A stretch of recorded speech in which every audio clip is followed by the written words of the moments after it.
Yo, yo, yo. Hello there.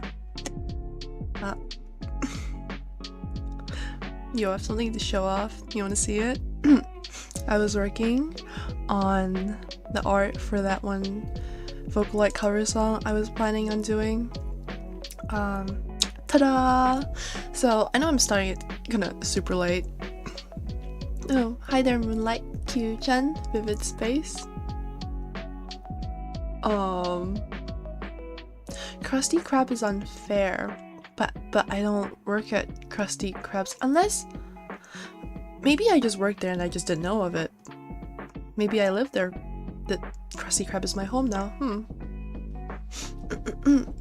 Well, we were learning Japanese bad words yesterday. Not yesterday. I think like 2 days ago during our Apex stream to kind of like prep for this session, our first lesson of you know, Japanese. But anyway, I was trying to show you guys this. I don't know if you guys saw it. Maybe only Q-chan did. I don't know if you saw it, Vivid Space, but I kind of I talked about how I was planning like a 1 month special because tomorrow will be my 1 month debut anniversary. And I was super excited. I was like, oh no, wait. People usually do things for their 1 month anniversary, but I kind of started planning it kind of late. But I didn't know I had a job. Wow. Maybe that's why I'm not getting paid, because I didn't go to my job for a long time because I didn't know I had a job. But if you want to know what this song is, oh, I thought I typed it last time. I guess I deleted it while I was drawing. Oh no, wait, it's Lady Like. Oh wait, what am I typing in all caps? Lady Like by Kira. And these are the reference images because, you know, usually when you're copying a Vocaloid cover song, you kind of like copy the outfit, but I don't like the outfit, so I just drew my own. But I'm trying to copy the poses. So last time you saw, it should have been just base colors, like flat, no shading and stuff. Sorry. And now I added shading. Ooh, look at those tights, dude. I'm really proud of them. I followed some like infographic about them, and my arms have different poses. Like what? Oh no, wait, arm come back. See, it's her pose, but it's my pose now. I have too many arms. There we go. That's another pose. Oh, look at that shading. I'm not done for hair. I think her hair is like the last little bit, and then I'll be done. But damn, is it possible to like fall in love with yourself? Because I kinda, at least this artwork, okay? I can't stop staring at it. I feel like being forced to draw every week actually is kind of improving my art. Like, what is this shading? Dude, I'm impressed with myself.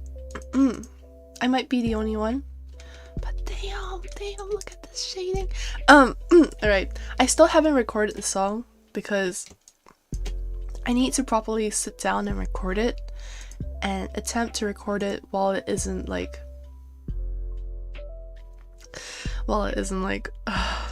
2 in the morning.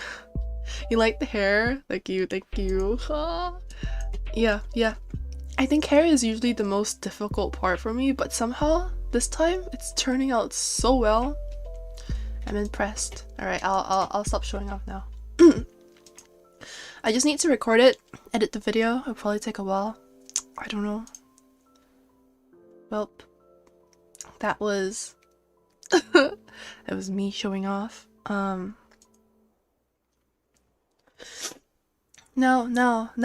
we get into the fun stuff. By fun stuff, I mean the lesson. So I hope you're ready to learn, because for sure I am ready to learn. I just woke up, but I'm ready to learn. YOLO. Alright, so the plan is we go through Genki 1. Ah, my god, you can hear myself. Yikes, I'm sorry. Oh my god.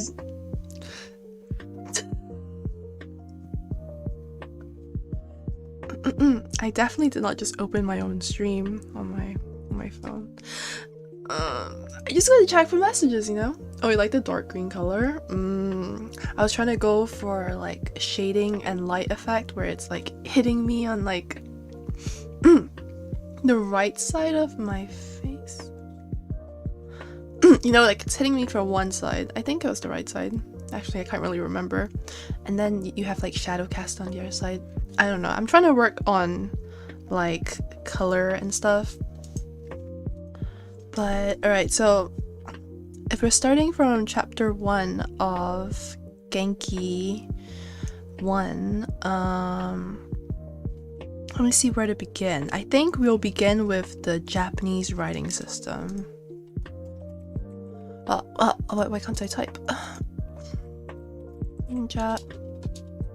Japanese writing system, which are the Hiragana, Katakana, and Kanji. And all three characters can be seen in a single sentence. Nice. Alright, so we should go over the alphabets. So this is kind of like a refresher. Oh no, wait. It's not streaming. My OneNote is frozen. Hello? My OneNote, excuse me? Wait, why is it not streaming? I don't get it.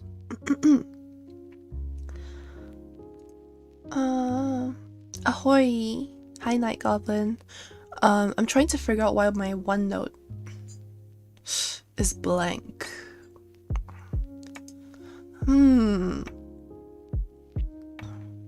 I wonder if I need game capture instead of window capture. I don't know what I'm doing. Why is it not capturing my OneNote? I don't get it.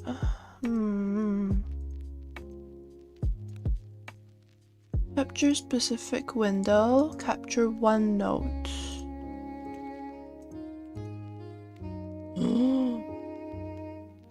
That was a book or what?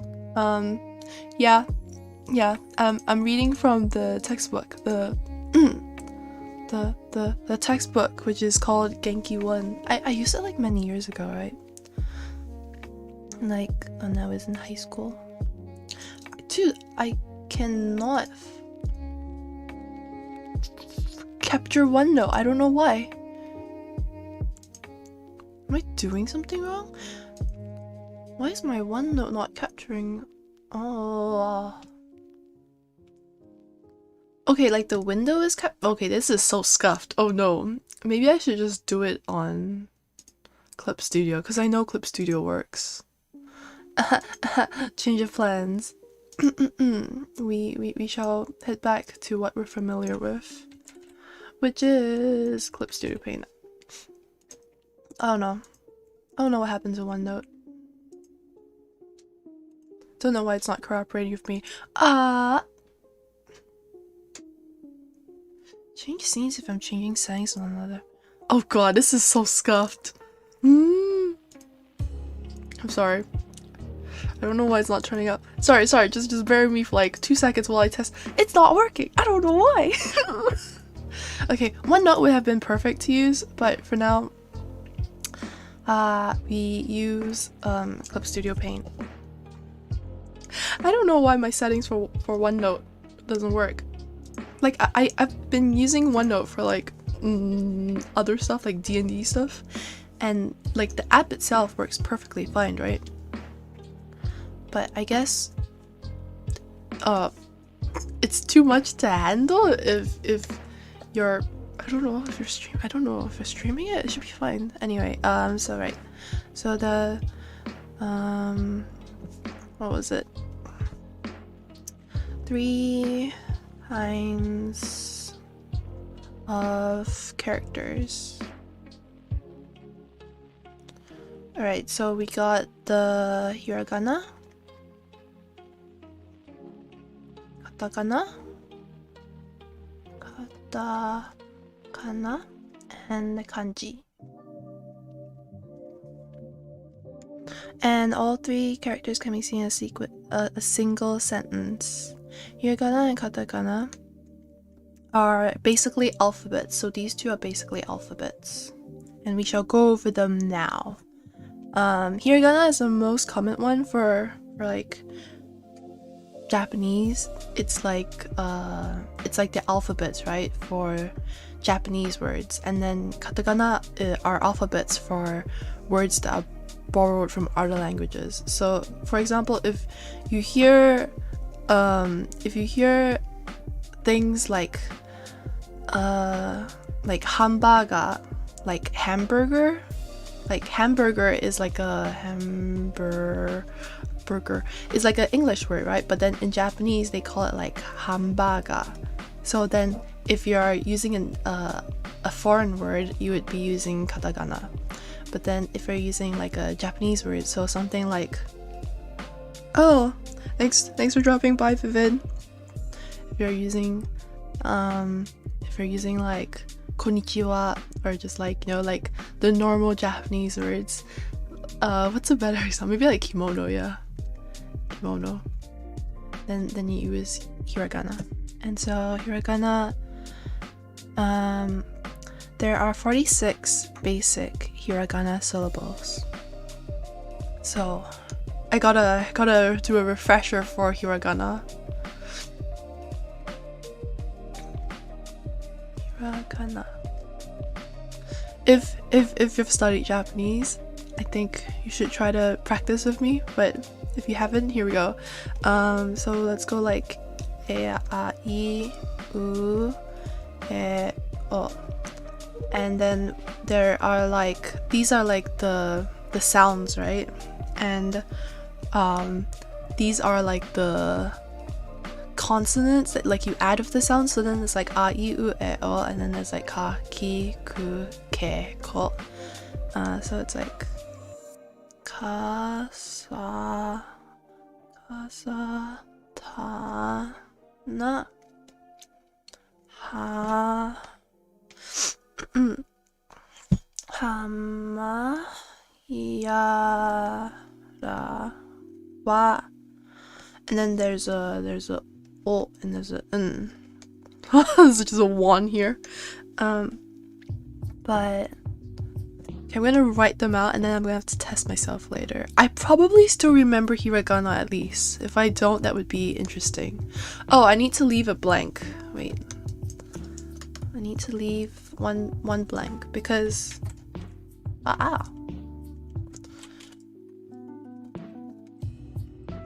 because like has like a empty box too, like a nothing there, you know what I mean? So just like a straight up a sound would be written like this. Oh, was that ugly? Oh god, I'm making it so ugly. I, u, e. Oh, my e is really ugly, sorry. O. So a, I, u, e, o. Ka, ki. Oh, it's coming back to me. Ku, ke, ko. Sa, shi, su, se, so. I guess if you wanted to learn with me, you could probably pull out like a Google image of like the hiragana table, and you could also like start practice writing it yourself. I'll give some tips on like how I learned it many years ago, like in high school. Lamau. Ta, ji, tsu, de, do. Na, ni, nu. Oh, nu took me a while to remember. I had to check the chart. Nu, ne, no. Ha. Yeah, writing in Japanese is hard, right? This is like the easy stuff though, okay? So these are basically like English alphabets, like, you know, like ABCDs. These are the same. Like you have like just more, I guess, right? But then when you start learning kanji, which is like Chinese originated letters, you're like, dude, what the yeah, I think I kind of died when I started learning kanji. And I probably forgot all my kanji by now. So this is ha, he. Is the music too loud? I'm gonna turn it down a little bit. Sorry, I can't really hear myself.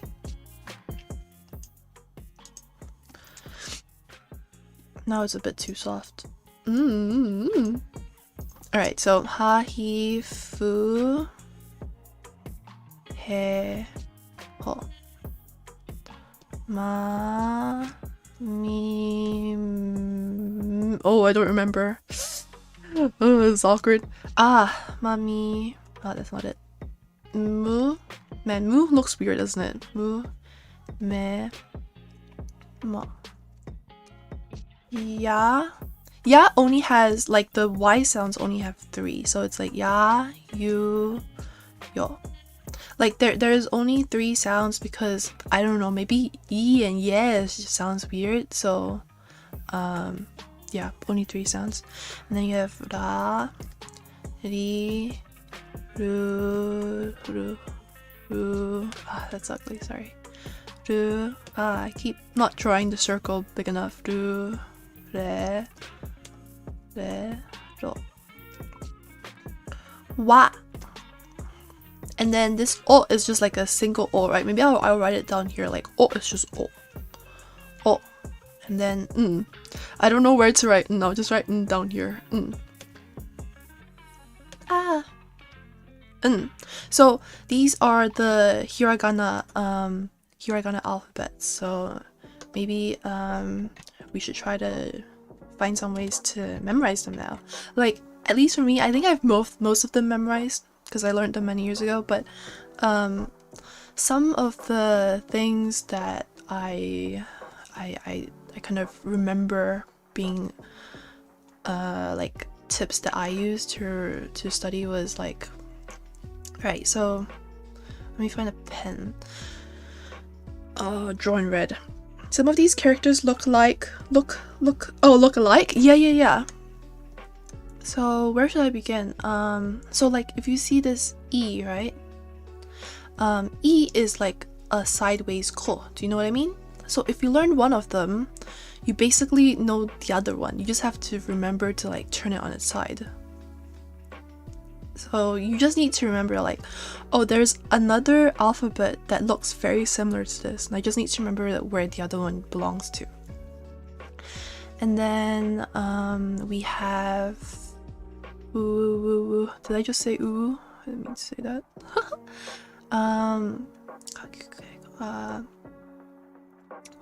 What else? I think it was this one, sa. Sa looks very similar to ki. So you can kind of like see a pattern. You don't want to like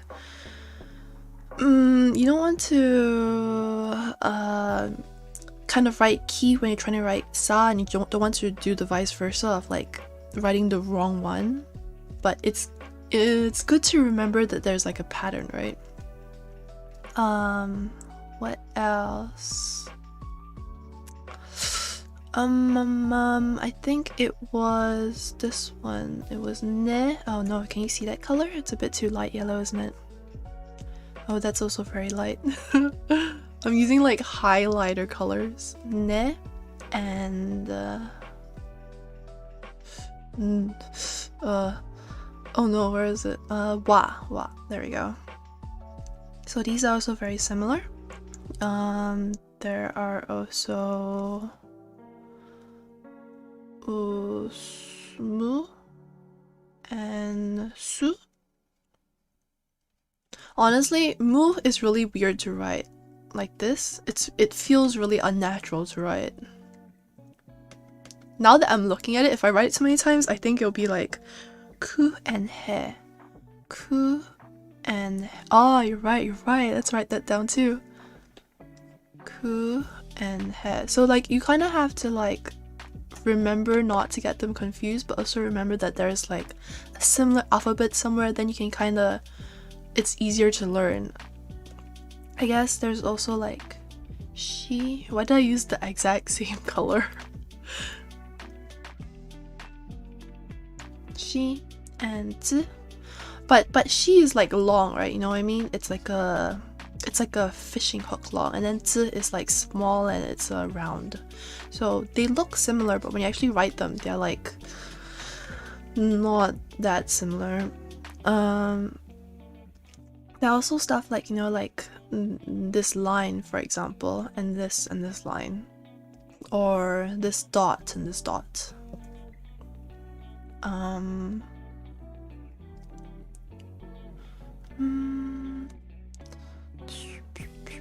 I remembered another one too. They're like kind of. I want to say kind of.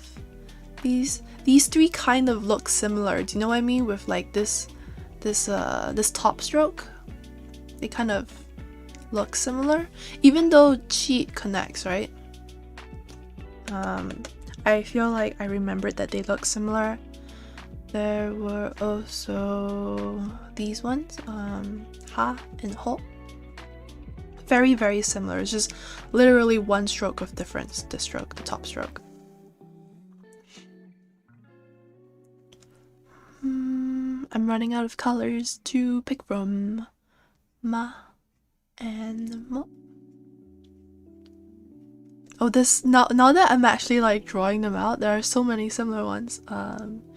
Ne, oh me, sorry, me and nu. I always forget nu for some reason.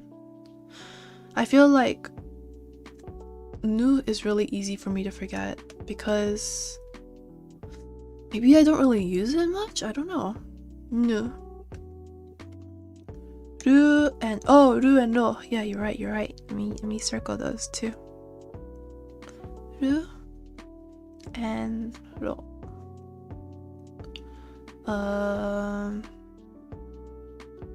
Oh, you know, I think like these three are similar too. So ne, wa, and re. So instead of, I guess, like curving the back of it, this would be wa, this would be ne, and this would be re. Like you're kind of hooking the back. So like, I guess when you actually look at it, there's a lot more that are similar than they are different. Because what else is remaining? You know, I found another one, ni and ke. So it's really easy to get these all like confused because of how similar they are.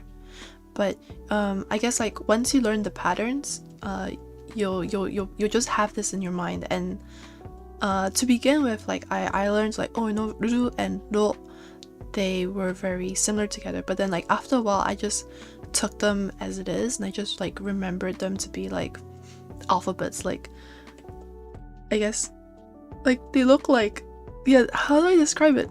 It's like, you know alphabets by heart. Like you don't need to think that a W is like literally two U's side by side. But alright,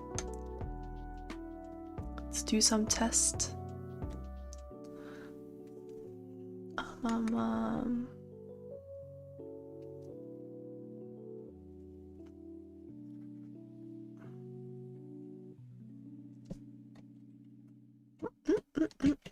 There we go.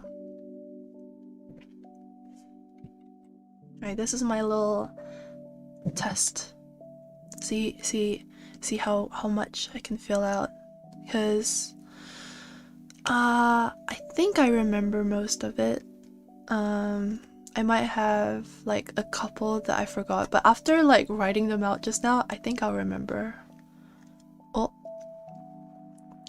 ka, ki, ku, ke, ko, sa, shi, su, sa. That line was real weird. Se, so. That's not it. That was not. Ta, chi, tsu, de, do. Nani.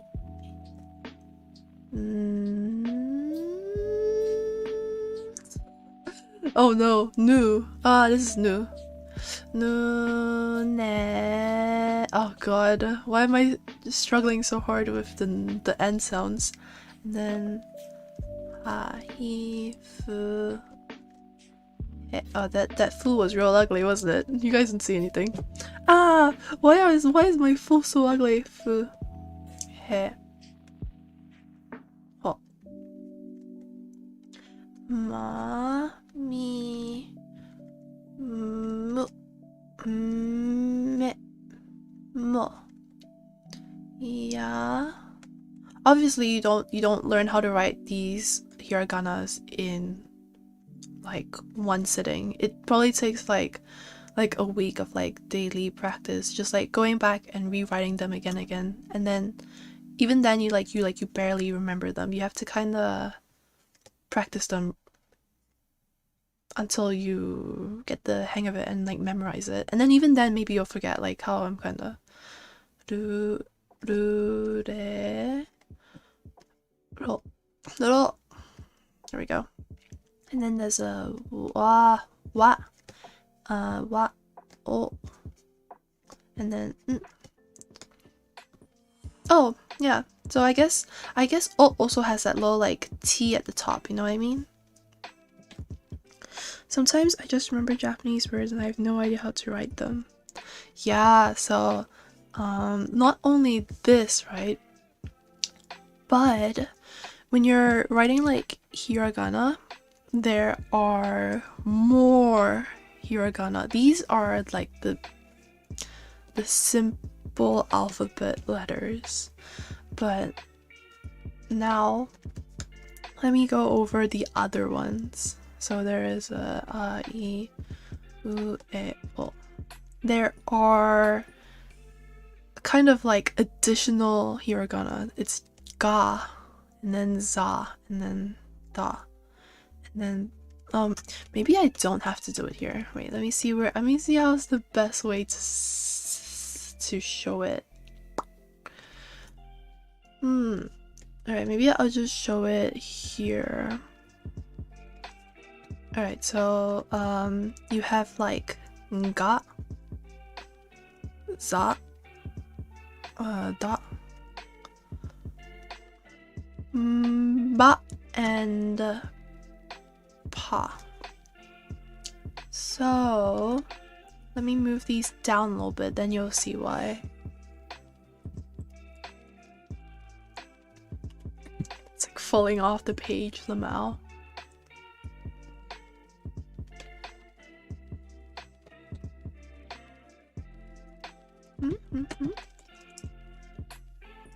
Right, these are the extra ones, right? So you know of kakikukeko. There is also ga, gi, gu. Like at this point, it's not K anymore, right? It's it's not K anymore. It's G. Kakiku, ge, go. By like, maybe I'll write big like this, right? Ka. This is Ka. When you add like two little things to it, it becomes ga.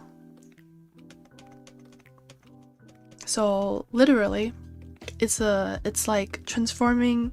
Yeah, it's like there's more, but it's simple because K and G sounds the same. G is just like adding like two little dots to it, and then za, you add like two little dots to it. Like sa becomes za. Sa, shi, su, se, so.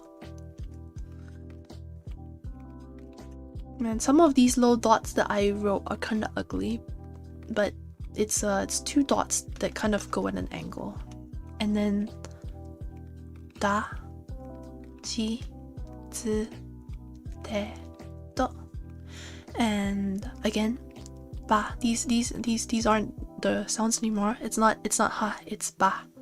What am I doing? JK. Ba, bi, bu, be, bo, and then we have p P sounds. But P is different, so you're used to these like dot dots, right? These are called like tens.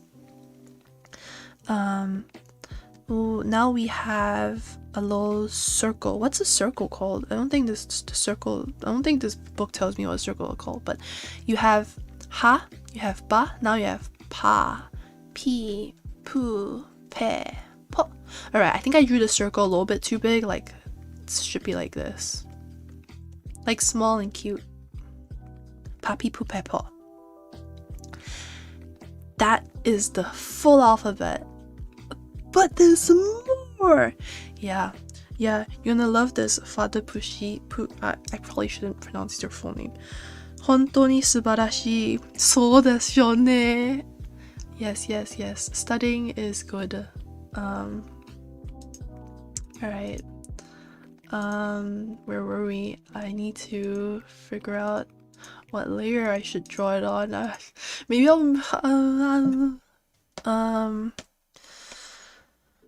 So now we can like jam them together and make new sounds. Alright, where do we begin? Pretty sure I've seen this but have no idea how to read it. Yeah, you just need to like brute force be grabbing like a piece. If you really wanted to learn it, you would be like grabbing a piece of paper and rewriting them over and over again, like like literally and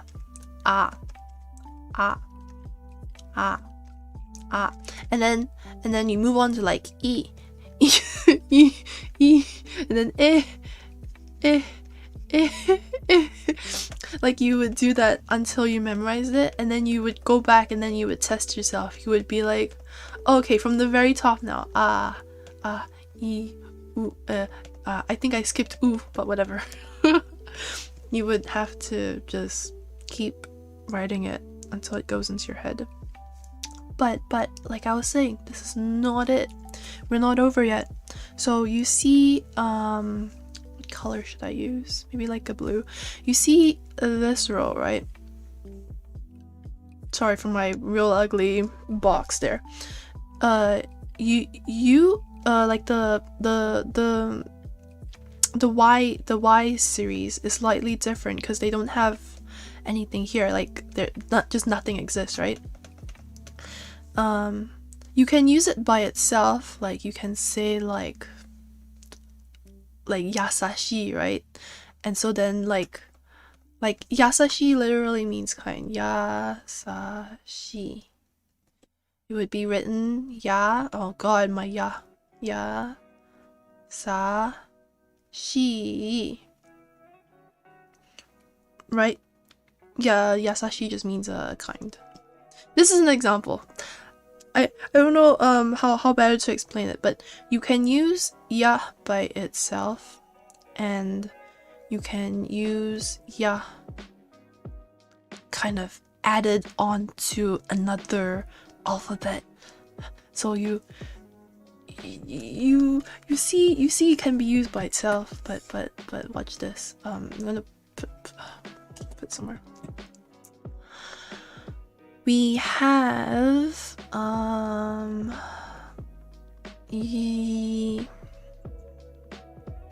kya. Can you see that? Kya. So it's a big ki and then a small ya. And like ki alone is written or like pronounced like verbally. It is you say ki, but then when you add a little like ya at the back, it's a ki plus ya. So what does that sound like? Pretty sure I've seen. Oh yeah, sorry, I read that comment already. This is pronounced as kya. Kya. Right. So there's more. You can add one of these Y sounds behind it. You can add Q. You can add kyo.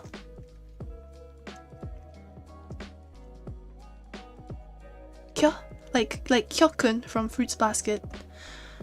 So it's like a little thing at the back changes the pronunciation of these alphabet. 私と友達になっていただきませんか? Yo, that's so polite.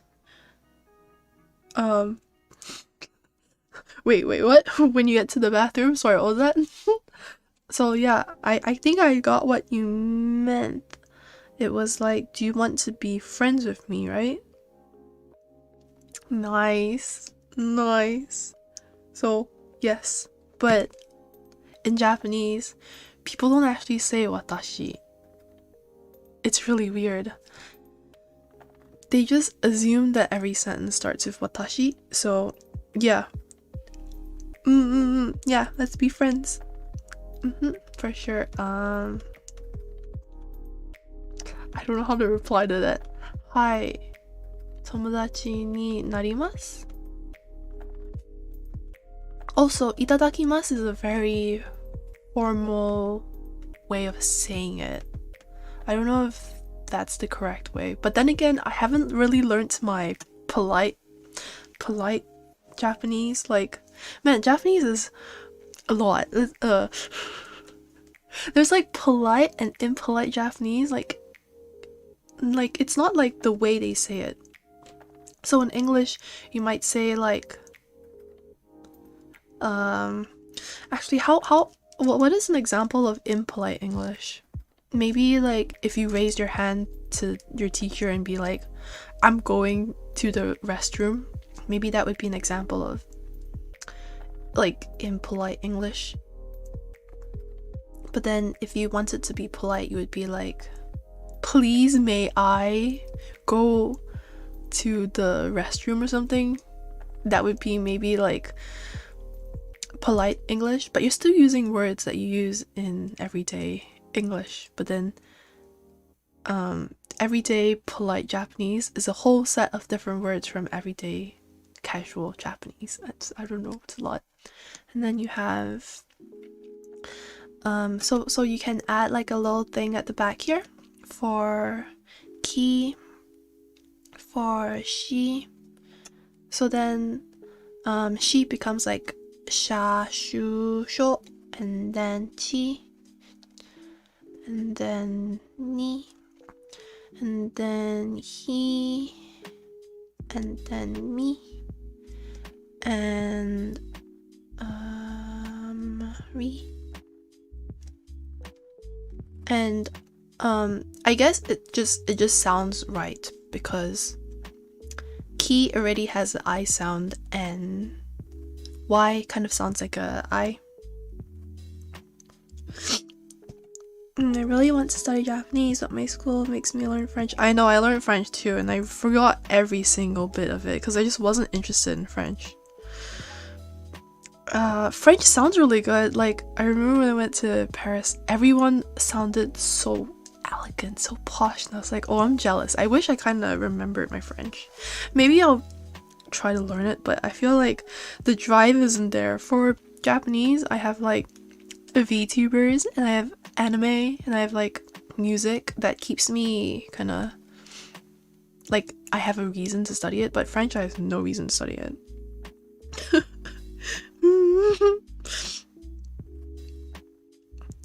Yes. I require the use of the restroom. May I take leave for a few moments if it is in your will? That's so long. That's like, isn't there a subreddit like that? I remember I used to go on it. It's like, what was it called? It was like very convoluted English, right? Dude, some of that is like, you need to actually use your brain power in order to understand what they're trying to say on that subreddit. I know is Buongiorno. Yeah, these are weak French words. These aren't French words. This is JoJo French. Oh, isn't that Italian? Now that I think about it, I think it's Italian, dude. I'm pretty sure Giorno was from Italy, wasn't there? Isn't that why they have like mafia boss and like gang stars and shit? Oh no. Oh no. It doesn't even sound French. Yikes. Right, so you know, like I sounds just sound better I almost said conjugated. This is not conjugation. I'm sorry. This is not. This is creating more alphabet reading sounds. Like the I table sounds better when you add like Y sounds to them. So these are the only alphabets that you can add to make it go like, instead of ki, you get kya, q, kyo, and then sha, shu, sho, cha, chu, cho, nya, nyu, nyo, hia, hu, hyo. Wait, I have two H sounds. Oh, I remember why, because of this. And then mia. Oh no, how do you pronounce it? Mia, mu, myo. And then ria, ryu, ryo. I feel like mia, mu, myo is very rare. I never hear this combination. But as before, when I said about these like extra alphabets where you add like a little like dot dot and circles next to it, you can also add these Y sounds to them. So you have like gya, gyu, gyo, and you have ja, ju, jo, and I guess you won't have you don't have D. Oh, I don't know how to write this, like this how do I explain this? Like for chi you have a little thing, right? But for D you don't have that little thing. Like there is no combination like this. This is just, it just doesn't exist. And then for bia, bu, bio. So I guess D is the only weird one that like it doesn't have that little thing beside it. Doesn't have that little thing. Alright. Is that so confused? Can you communicate only using hiragana? I don't think so. If you were to write like a letter to who sends letters anymore, right? Like a text or an email to like a Japanese person, and you only wrote hiragana, unless you broke up the spacing so that it made sense to them, I'm pretty sure they won't be able to read it, because a lot of Japanese people, they kind of need the kanjis to tell them where the nouns are, or like where the verb begins and stuff. So I'm pretty sure if you wrote 100% in hiragana, they would like struggle to understand you. Like if it's very simple, they might be able to, but I don't recommend it. I mean, it's better than nothing, right? You should probably learn kanji. Like when I'm trying to like, I guess, tweet. I don't really tweet in Japanese, but like I tweeted like once, I think, and I didn't know how to like write the kanji, so I had to like Google Translate. Like I knew what I was trying to say, I just didn't know what was the correct kanji, so I had to like Google Translate and then like use that kanji and be like, I mean, yeah, it works. Last time I learned Japanese, I gave up on kanji. Yeah, kanji's actually just it's a struggle. Like you think that hiragana and katakana are hard, kanji's even harder. Japanese script don't have spacing.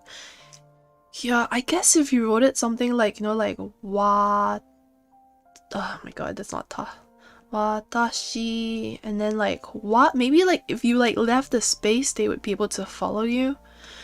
But I guess it's easier if you just wrote the kanji for watashi, which I forgot what it was.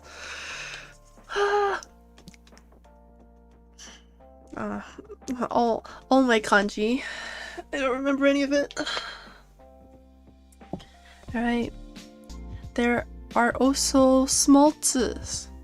So let's go back to our usual Maybe this one's better because it doesn't have the extra H. There is also the zi, which is normal, right? Normally you have like a big zi that's equally as big as the ta. So like if your ta is this big, your zi is like maybe this big.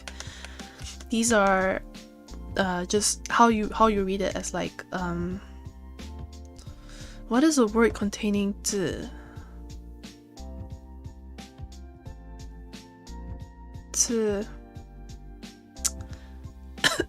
I can't remember a word with zi in it. See if I can find any. They don't really have a word with zi in it, but oh, moon. Okay, so you know moon, right? Moon in Japanese is tsuki. Tsuki. So this is how you would write tsuki in Japanese. Maybe you would leave less of a space, whatever. But you can also have a small zi, like a tiny one. So then the examples that are on my my textbook is kata, which means one. Let me write the kata, one.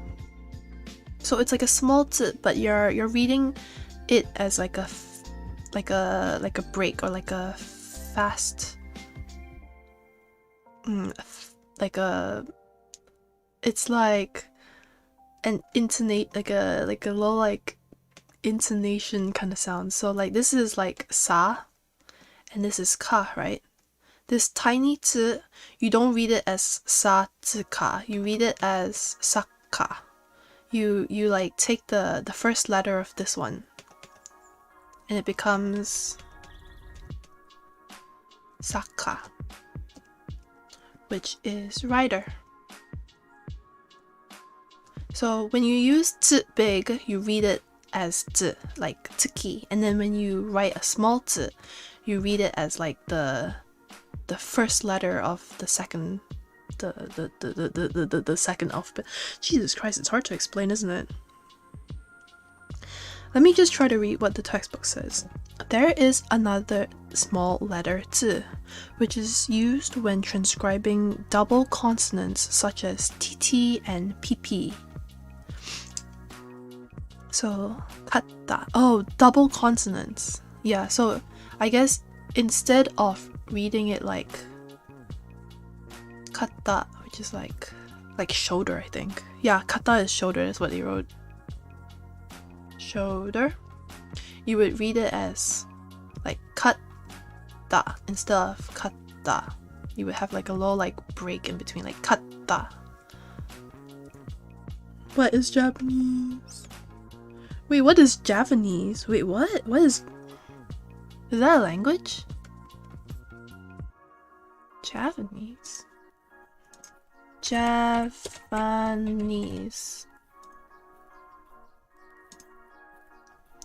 The Japanese people,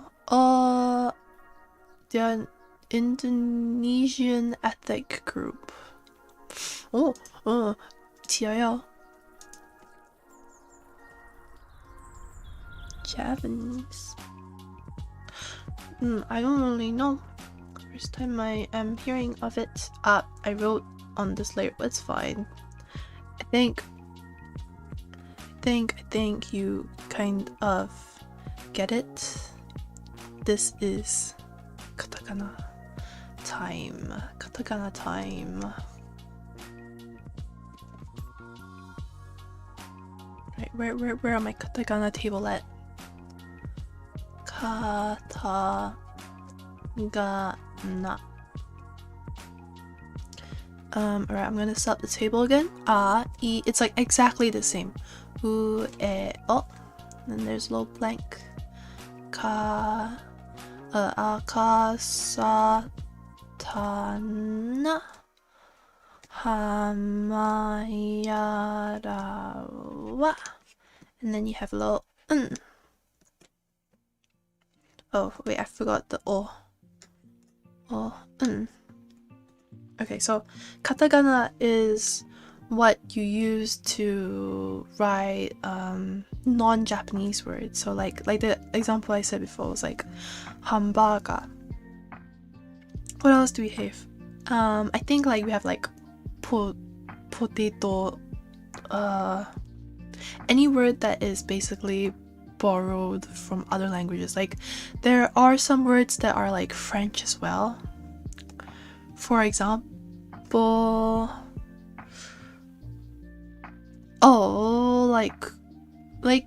okay, this is some VTuber weeb shit, but you know, like Kuzuha and Kanae, their group name is Kuro Noir. So it's supposed, this is like a English way of writing it, but it's supposed to mean like black, literally. And so the first black is like the Japanese black, and then the second black is the French black, right? So it would be like Kuro, and then the noir part would be using Katakana.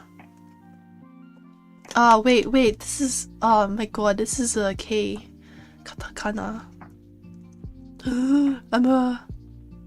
I know what I'm doing. Katakana. JavaScript. バス、ビル、ホテル。Yes. バス is like bus, like I'm taking the bus to go to town. And then biru is like I'm drinking beer, like the alcoholic beverage. And then hoteru is hotel, hoteru. Oh, I probably should mention it, but when you're pronouncing R's in Japanese, it's like in between an R and an L. So you're not really saying like not really saying ra, like you're not really saying like ran, like ra, not that R. You're not really saying like lent either, like I lent you a pencil or something. Ra is like in between, like if you combine the R sound here and you combine the L sound, it becomes like la. It's like it sounds like an L, it sounds like an R, it's kind of in between. It's really hard to pronounce. Alright, so this is Katakana alphabet. A, I, U, E, O, Ka. Oh my ka, real ugly. Ka, Ki, Ku, Ke, Ko. Oh no, I was writing the hiragana sa, shi. Oh, it's real ugly. Sa, shi, su, se, so, ta, chi, chi, shi, zi, de, de. This should not be connected. These are two dots, two like dashes, two lines. Dot. Na, ni, nu, ne, no, ha, hi, fu, he, ho, ma, mi. Oh, this is gonna be a lot harder for me. I don't think I remember like half of these. M, me, mo, ya, yu, yo, ra, ri, ru, re, ro. Wa, and then there's a o, and there's a Oof. Sumimasen, can you take me to the hotel, please? What the heck is please plus sumimasen? It's like you said please twice. Please. Yes, I'll get you. I'll take you to the police. To the konban or whatever it's called. I don't remember what police stations are called. Alright. This is gonna be hard. I barely remember it myself. But first of all, it looks different, right? It's very angular. Very angular compared to, you know, Hiragana, which was a lot more like curved, a lot more like spirals and like, yeah, if you just compare the two, it looks different. This is Katakana. And alright, so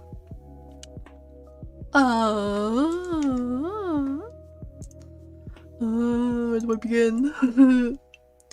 You can write this with a ruler. Yeah, for sure, you really can. I mean, it would be very slow, but you could. There are very few like curve strokes, I guess. Very recognizable. Katakana is hard, I'm not gonna lie. But like some are very similar to Kanji. Sorry, what am I saying? Some are very similar to Hiragana. I'm trying to like think how I should make it so that I'm showing this better. Let me see.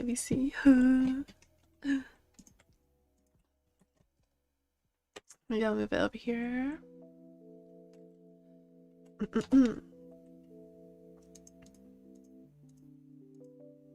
I hate that I wrote all the orange stuff on here. This was supposed to be my good layer. Now it's my messy layer. Ooh, let me move it to a different layer.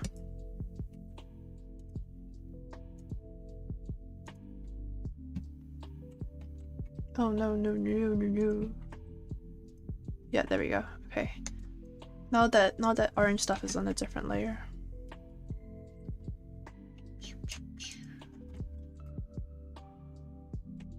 Alright, so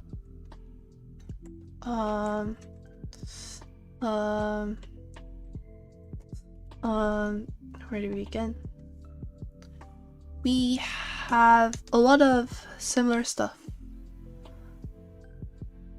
Alright, so like ka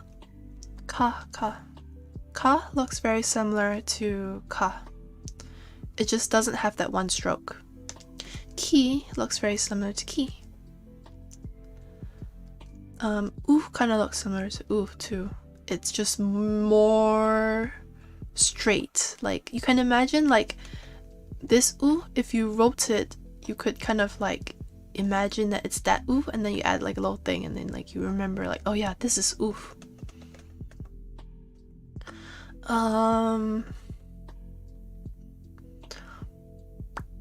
Yeah, the rest don't really look the same, right? But then Kuf doesn't really look the same, Ket doesn't look the same, Kot doesn't really look the same. You end up just having to learn the pattern. I mean, maybe you can say that Se looks the same as Se. Some of them you can kind of recognize the pattern to them. Are there any other patterns? Maybe like Ri is exactly the same as Ri. Let me go from top. Let me go them real quick. I don't think there are that many. Oh, Ni kind of looks the same. Oh wait, Na looks the same too. You see, I mentioned there's a little like T symbol at the top of Na. This one right here. It is this symbol, so you can kind of remember it that way. Ne looks. Oops, my bad. Ne looks similar. Like you can imagine that this is ne in hiragana. So if you were to just write the front part, right, it looks very similar to the katakana ne. It's just maybe broken up into more strokes. Ha, hi, fu, he is exactly the same. So you have less and less that you actually need to learn, and more that are like, oh, you know, if I just make it very straight, as if like, you know, like father said, you're drawing it with a ruler. Then I can kind of imagine that's how it is. There are other stuff too, like for example, you see this re, this one here? There is this part to it, right? You can kind of imagine that this part is the same as like re, right? Like, I don't know if we're pushing it kind of far, but I think this was how I remembered re to be similar. Like, this re is this re. Anything else I can kind of suggest?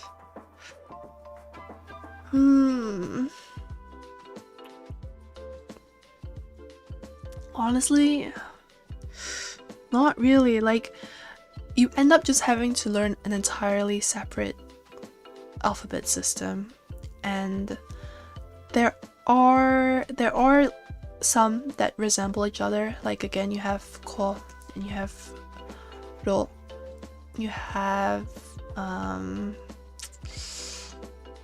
ku, and you have ta. They kind of look similar.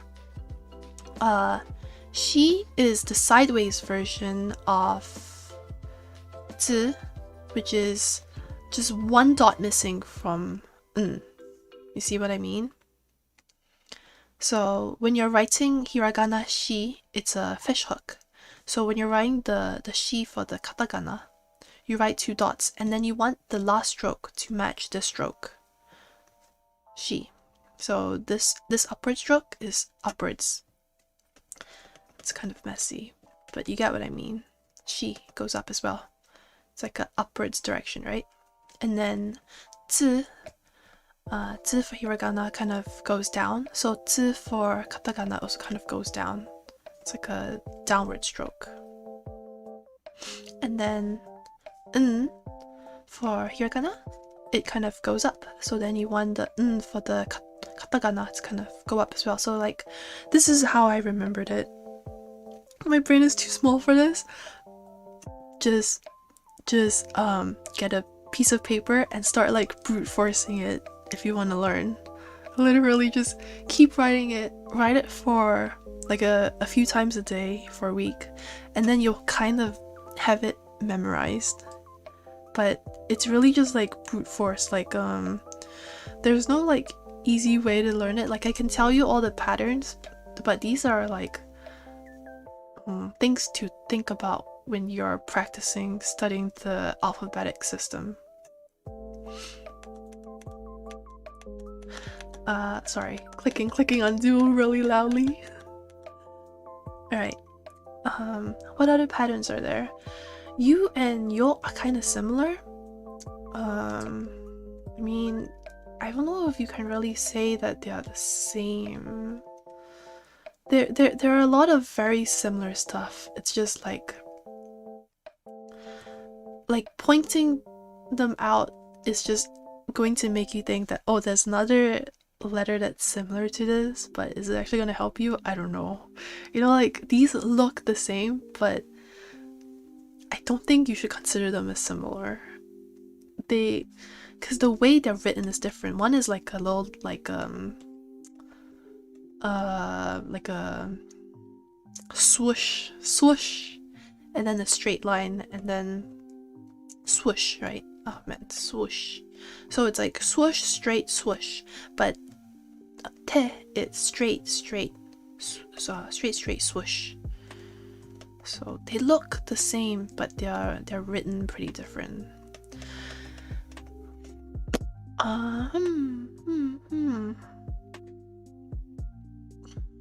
I guess no is kind of similar. No and no. It's just this tail end here. No and no.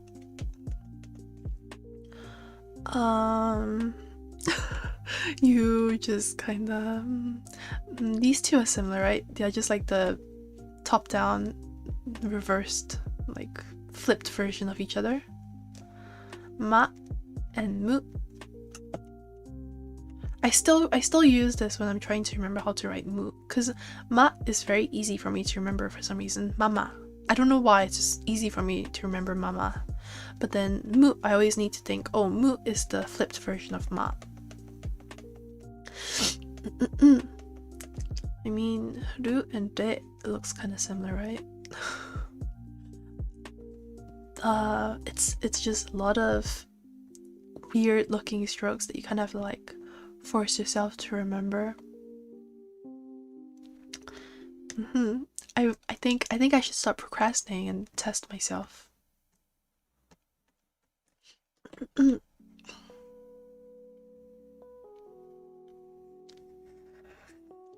Katakana. Alright, see if I remember any of what I just explained to you guys. Hopefully I do. A, I, U, E, O. Ka, ki, ku, ke, ko, sa, oh no, ta, oh no, oh no, I actually don't remember how to write sa, ta, chi, ta, chi, tsu, she, oh fuck, she,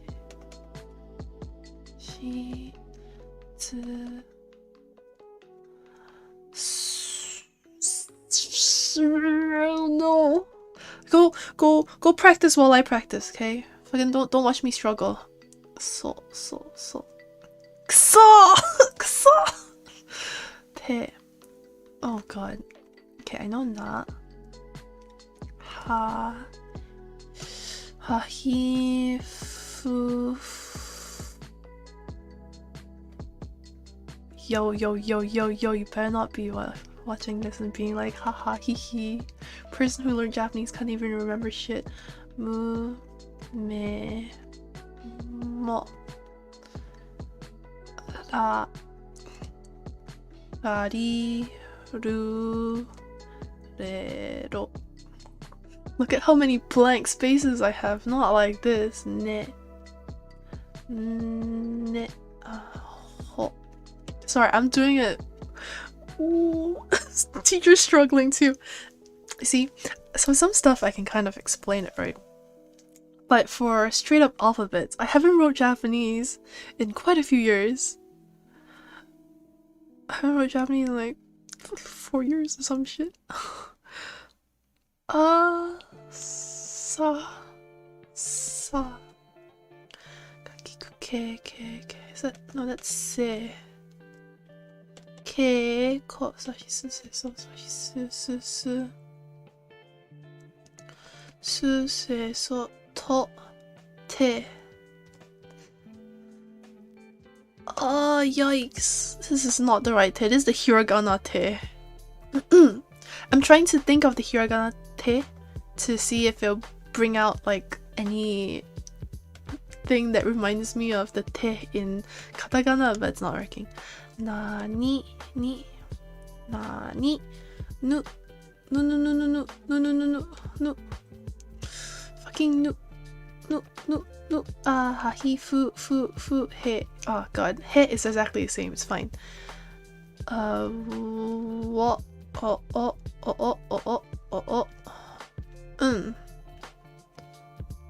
Ra.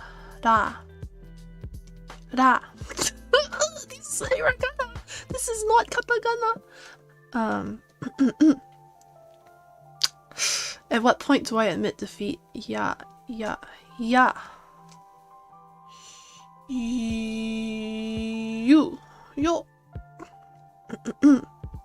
Alright, what have we got that we're missing? This one, and this one. And I don't even know if they're correct, right? So don't check your work with mine right now. I'm like 80% sure they're correct. Pretty low. Sa. Oh no, I don't remember. So.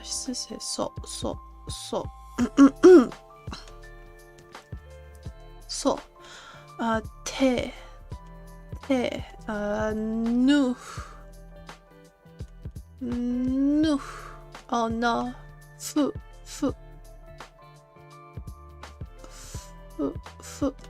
yo, I think I give up. Oh, you really love my voice. Oh, this is a struggle voice. This is nothing to like. All right, compare our work side by side. Gotta check our work, right? Check our work, or else you won't know what you got wrong or what you got right. All right, let me draw a little line. Okay, so correct. Oh, you know the thing about Japanese like check marks and circles? So when you have a circle, that means it's correct, and when you have a check mark, that means it's wrong. In like Japanese school grading system, it's really weird. So I'll try like the Japanese school grading system. I'll be like, ooh, yes, correct.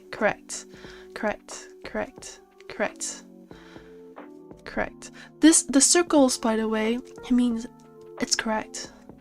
This means it's wrong. It's so backwards, isn't it? Correct. This is wrong. Correct. Wrong. Correct. So yes, this is how you practice it. Oh no, what is this? You just have to memorize it, like do this over and over again until you can easily fill in the entire alphabet, and you know, even write it without having it written as an alphabet. Like test yourself, like go and choose like a random one like ne, and then like see like, oh, can I write ne? If not, then maybe you need more practice. I definitely need... Oh, I start ticking all of a sudden. I'm supposed to be circling if they're correct. I definitely need more practice. How did I forget that? That's so easy. Oh.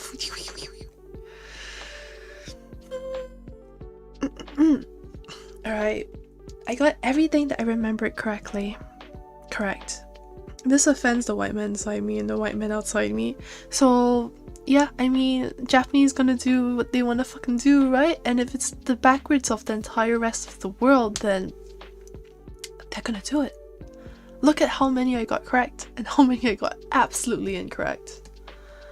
Alright, let's see. Let's just highlight. Alright, so the one I got incorrect was this one. So like highlight, highlight, highlight, highlight, highlight, highlight, highlight, highlight, highlight, highlight, highlight. Alright, let's see what I got wrong. Wow, I don't want this to move away. Okay. Katakana. It's a struggle. Jesus Christ. Well, we have these 1, 2, 3, 4, 5, 6. We have these 6 to learn. I guess I'll just start writing them over and over again. Sa, sa, sa, sa, sa, sa, sa. I definitely recognize it. I think if you gave this letter to me and asked me like, what is it? So like, that's why I think sometimes Duolingo, it feels like you're learning Duolingo, right? But you can't actually learn Japanese with Duolingo because you might be able to recognize like if Duolingo gives you this and they tell you like ka, sa, ya, and then you have like the choices, right? Oh, I can't fucking write. You have the choices, you might be like, oh yeah, for sure, I know it's sa, but then when you go and like you sit down and you write it, you're like, alright, so I recognize it, I'm able to read it, but reading Japanese is like half the fun, right? You kind of want to write Japanese too. So then you're like, oh, I recognize it, but I can't write it, so it's good to practice your written Japanese too. So, so, so, so, so, so, so. So, Oh, wait. So is very similar to... I think I forgot about that. I used to remember that this and this, these were really similar, and this was really similar to these, because, you know, like shi and zi, and then so. I never remembered that so was similar to n. Maybe if I remembered that so was similar to n, or that n even had like another similar pattern, I I'll maybe remember that so was it. I don't know. But now I'll be able to remember it. I'll be able to remember that so is basically n, but like to its side. Okay, so, and then, how did I forget te? Remember how I was telling you that chi and te look similar, but they're not actually similar? I don't know how I was writing it, and then I forgot te. These are the hiragana, just so I know how they look, how they compare. Te.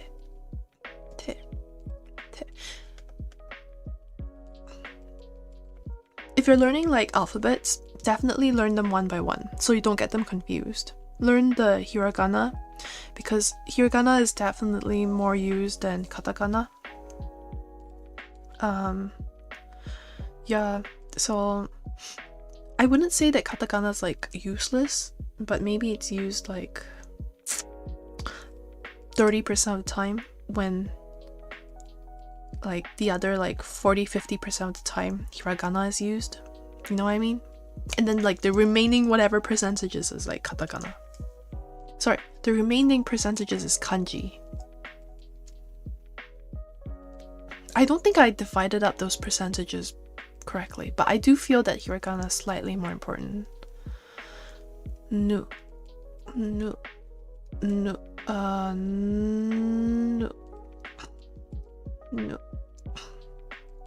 Trying to remember. Oh wait, that's not nu, is it? That's ne. This is nu. No. Trying to like visualize it for myself, like how does this stroke go into this hiragana, right? So maybe it's like something like that. You know, it's a reach, but like I don't think you can see what I'm writing. How many variations are there? So for katakana, there are also the same variations as before. So like, which layer were we? Was it this layer? We did all this, right? So for katakana, there is also the G, the G and the J. Wait, let me see. G, Z, D, B, P. Yes. For hiragana, you have these extra 5. These exact same extra 5 also exist in katakana. And katakana also has these Y sounds attached to the same ones. You have kya, sha, kya, sha. So I guess I should toggle off this one for now. You have kya, sha, cha, nya, hya, mya, ra. And then I should explain it separately. I feel like this is very confusing, but it's exactly the same for katakana.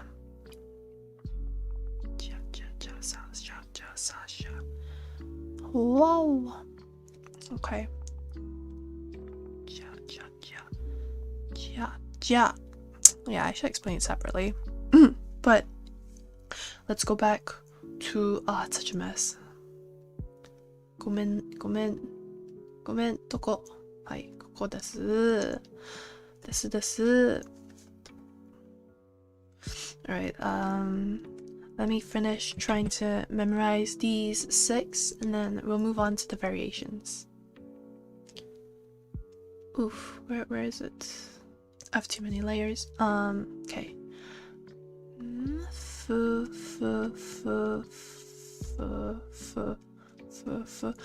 I gotta remember that fu and nu are really similar. Nu, like, nu and fu are really similar. I think if I remember that they are like a pair, I'll be able to remember the two. Oh, and then ra is really similar to fu as well.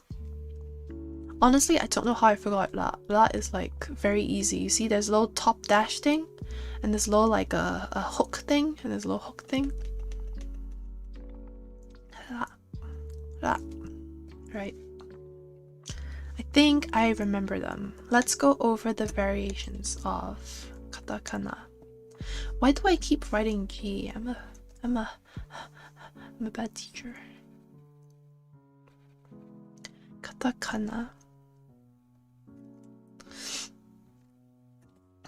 Alright, so the variations of katakana are basically the same as the variations that I said before.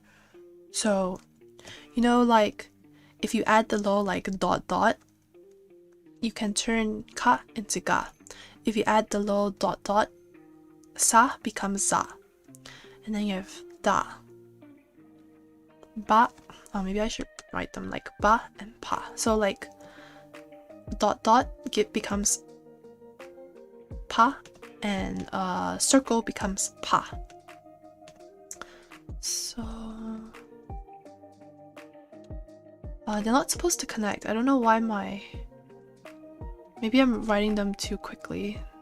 The program seems to want to connect them even though I don't want it to.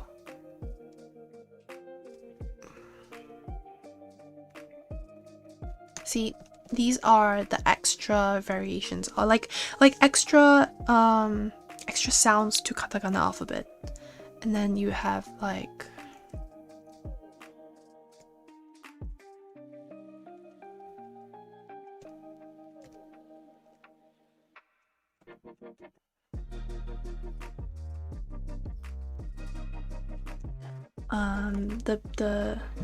the B is the dot dots and the P are the circles.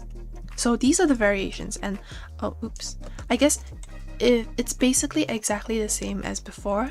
The hiragana had the same exact variations, I guess we're calling them. And so like you can also add the Y to these sets. So like before, these Y's are like slightly different, right? Like they can be added behind the R line, the R alphabets. So when you're thinking and you want to say something like I can't think of any example. Like you want to say like kya, you add like a small kya. It's exactly the same as before. Like ki, you add a small ya to the back. It's exactly the same. It's just with a different set of alphabets, I guess. So I'll draw a little box as well. So you know, like these have the options kya, sha, cha, nya, hya, mya. Yeah, these have the little boxes behind them. And then when you toggle on like the extra set of alphabets, you have kya, kia, and then za, and ooh. I think I forgot about this.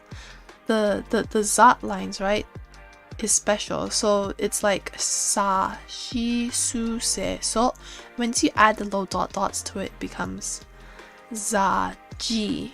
Like it's not like z. It's not it. Za, ji.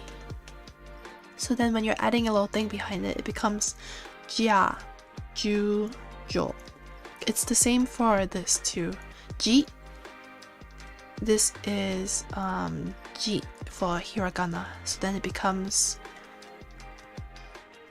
ja or ju. Sorry. I don't know why I wrote the Y before the J, and then jo. Yo. Dude, if I sneeze while writing this, I'll suddenly make 5 new words. Yeah. Like if you, I don't know, if you accidentally write like ma and you go and sneeze, you might write mo. When you're trying to write ma and mo, they're so similar. Like,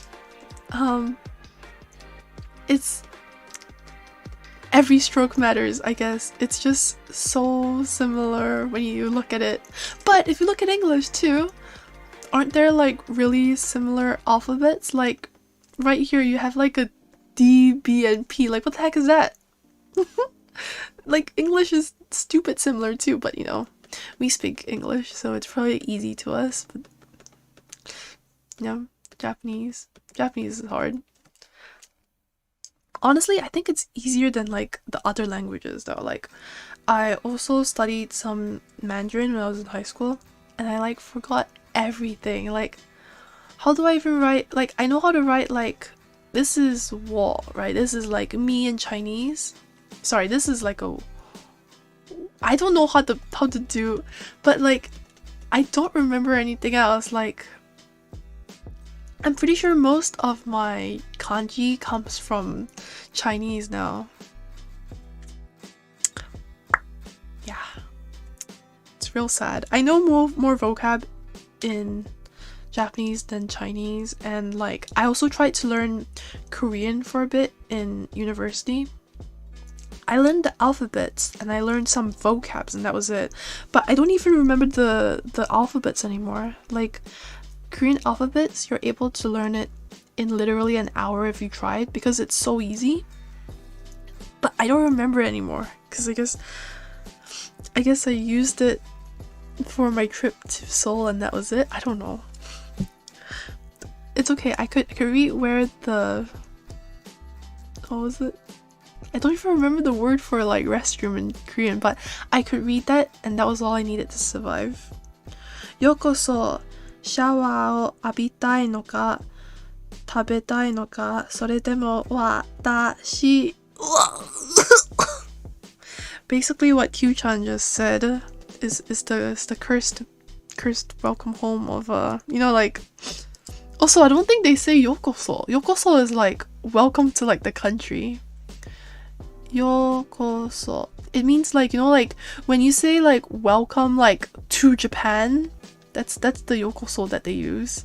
I'm pretty sure you want to say like okaeri. Okaeri means welcome home. And then like your, I don't know, your girlfriend or your boyfriend will say like okaeri, and then you will say tadaima, which means like I'm home, I guess, or like I'm back, you know what I mean? And then the rest of the cursed sentences, do you want to take a shower, do you want to eat, or do you want me? Which is cursed. It's so cursed. Anyway, that's cursed. I'm glad that you're learning Japanese for cursed sentences like that. It's something. I'm pretty sure when I was in high school, I said that the reason why I wanted to learn Japanese was so that I could read manga raw. Joke's on me, I don't even read manga anymore. And then the other reason why, which I kind of figured out like a few years later, was that there are so many good untranslated otome games, which are like, you know, like dating simulators where the main character is a girl and you're dating like anime dudes. I wanted to play them, but the popular ones didn't really get translated. So I was like, yeah, I'll practice my Japanese. And then I tried playing one. I got in about not even half an hour, probably like 15-20 minutes, and I was like, dude, I need to Google translate every single sentence that the main character says, because if it's voiced by the dude, the anime dude, my Japanese is good enough that if I listen, I can kind of hear the context of it and kind of make up what he's saying. Not make up, make out what he's saying. But then the MC is never voiced, right? Because the MC is always like, it's supposed to be you reading it, so they don't want to like destroy the immersion of whatever. So I don't know. I couldn't understand what I myself as a character was saying. It was real bad. I debated learning Mandarin, but I had no use for it beyond, I guess, wanting to know if people at the grocery store I go to sometimes talking about my... Wait, what's your hat? What does your hat look like? Yeah, I think Mandarin's really useful because, you know, China #1 superpower. Like, I just think, like, it's really good looking on your resume if you write, like, oh, I can speak Mandarin, or, like, I'm fluent in Mandarin. So, like, I was, like, considering learning it. Learned it for a few years. I was learning Japanese and Mandarin at the same time, but I don't use Mandarin at all. I think I used to watch some Chinese dramas and stuff, but I don't really watch dramas anymore. I watch anime, so I definitely use Japanese more. Who would have thunk? I would have. I should have known. I'm a weeb. So I think this is why I got into VTubers. Do you guys watch Trash Taste? So I was watching like one of the early Trash Taste episodes, like back in probably, I want to say like last fall, maybe end summer, whenever the original Trash Taste came out. Wait, you're learning Japanese from hentai? So you know, like 2 words, right? You know, like kimochi and oni-chan. Anyway, sorry, that was a bad joke. Trash Taste was like, oh, if you want to practice your Japanese listening skills, go watch some Japanese VTubers. And then I did exactly that. I was like, you know, if Trash Taste recommends it, I'll give it a try. Such a bad idea. Look where we are now. I simped so hard I became a VTuber. That's just the story of my life at this point. I simped so hard I became a VTuber. Alright, time to practice, time to test myself. Ka, ki, ku, ke, ko, sa. Oh, see, I remember how to write sa now. Sa, shi. Ooh. Oh no, that's a real ugly su, se, so. So is a different so is like this, cause goes up, so goes down. Oh, look at it. I'm learning already. Ta, chi, tsu. Oh, I know my te. Te is like chi, but it's different. Te to. Nani, nu. Look at it. I remember. Nu is like this, right? And then I said that it has that weird thing of like a weird thing going on in the center. Anyway, I learned. Nu, ne. So I feel like a lot of these Japanese alphabets, you just have to learn it based on patterns until you memorize it for real. Nu, ne, ne, ne, ne, ne, ne, ne, ne. No. Ha. Ha ha ha ha ha. Ha ha he he he he he he he he he he he fu fu fu fu. Oh no, fu is one of the ones I struggle. Fu, there we go. Fu he ho.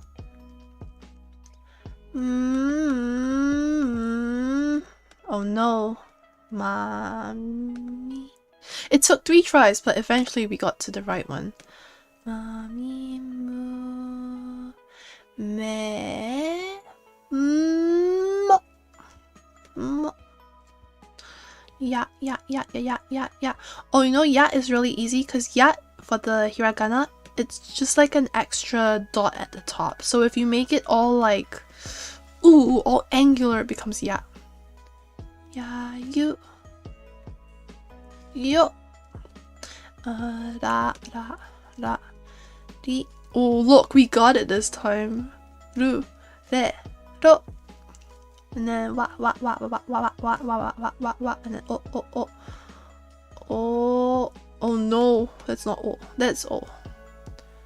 And then alright, I think we got it this time. Yamete. No, this is so cursed.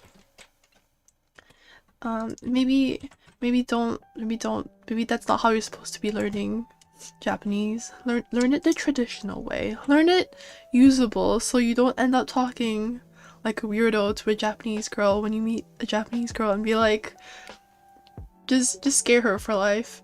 Yeah. Maybe Japanese is good. Taiwan number one. Oh yeah, I remember that meme. What was it? It was like some guy on the game shouting it in his like voice chat, and then the Chinese people getting really mad. I became VTuber after simping for them. Yeah. Dude, it's so true. I can already see that as like a visual what was it? Visual not visual, a light novel title. Because light novel titles are just sentences. Oh, look at them circles. Look at them correct answers. Who's learning? I'm learning. And I hope you guys are learning with me. If you're not, better pull out that piece of paper and pencil or pen. Because today we gonna learn how to speak Nihongo desu. Oh, what happened to the circle? It's not even around my letter. Yo, second try and 100%? No, who, me? No. Oh, let's get it. And then, you know, like when you go to Japanese school, they'll be like, "Oh, yoku dekimashita! Yay!" Actually, no joke. This is what my teacher would draw on my like worksheets when I handed them in.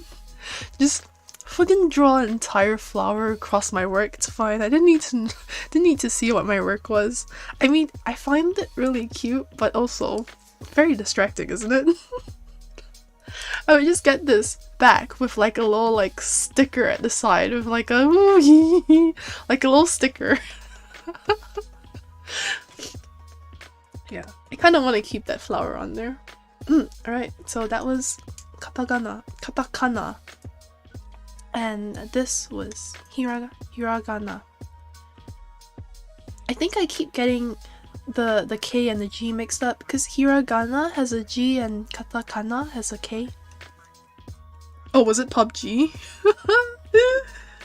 I hope the test isn't on that subject.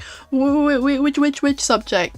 All these letters or the Taiwan number one thing? Because this is definitely, you can bet your little butts it's gonna be in the test. I'm gonna be testing you maybe like a week or two from now. I don't know. Take your time, learn it. Don't rush. But I mean, if you don't want to learn it, that's fine too. No one's forcing you to learn Japanese. Both of you assume I speak to girls. Oof! That hit me too hard, too real. You know, if you don't speak to girls, what's even the point of life at that point? Like, you need to like make yourself happy by talking to like cute girls and cute guys, right? Even if they are like across the screen and towards a VTuber. It still counts. It's okay. You're talking to me at this point. Right. So there is something else that I forgot entirely about stupid katakana. There's this line. It's just a line. The pronunciation of katakana and its combinations are the same as those of hiragana, except for the following points. The long vowels are written with a long line. Oh, sorry, I moved my tablet. Examples are just this long line. This is just how you write it, alright? Examples are ka. Wow, yow. Ka. Sorry, are my K's weird? I don't know. I write K's like that, okay? You have to bear with it. Car. Ka. Not ka. Ka. Ski. It's not ski. It's not I like you. It's ski. Ski. Sutsu. Suit.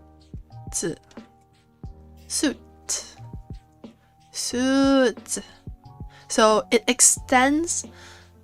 This little line affects the one before it. So it extends the sound of the the vowel before it. So like if you didn't have this line, it would be sutsu, right? But oh crap. But the fact that you do have this line, it becomes su-utsu. Konnichiwa.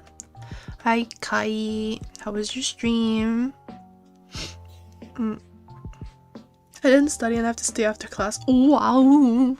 You know, all I'm gonna give you are like endless worksheets of katakana and hiragana pages, and I'm just gonna have to force you to fill them out. There's nothing else I can do about that.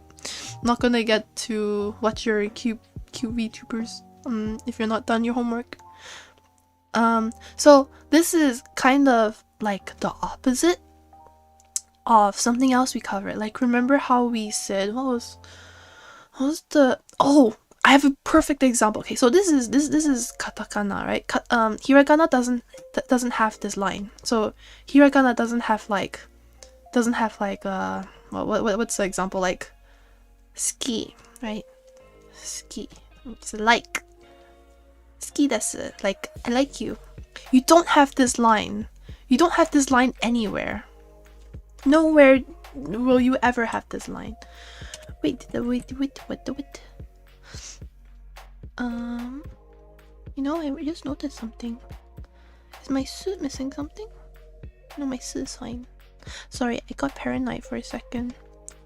I thought my suit wasn't. For some reason, so how do you write suit? For some reason, I thought suit had this line. Am I going crazy? Just double check. Oh, you know what I'm thinking of? I'm thinking of mu. Jesus Christ. Su does not have that line. This is correct. Mu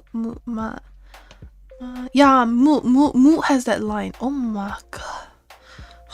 I confused myself. Anyway, so suki. But this line is not in hiragana. So this line only exists for katakana. Katakana has this line, right? And it's very similar to this example. Kappa, which is like my name, Kappa. Kappako, right? Kappa.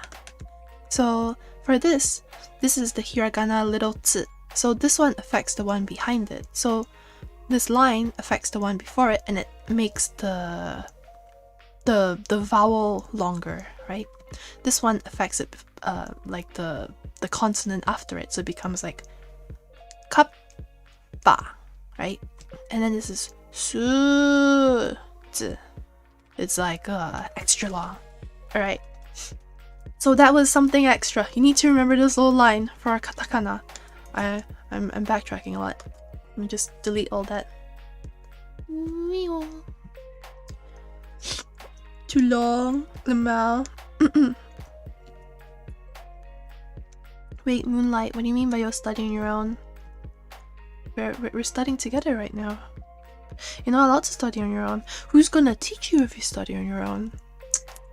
See, you need someone to motivate you. And if we study it together, I'll be motivated, you'll be motivated. Actually, it's like a really decent idea. Like, if we go through, like, you know, Genki together, right? We'll be able to learn Japanese together. I get to brush up on my Japanese, you get to learn Japanese. It's such a good idea. Let's do it. Alright, what else?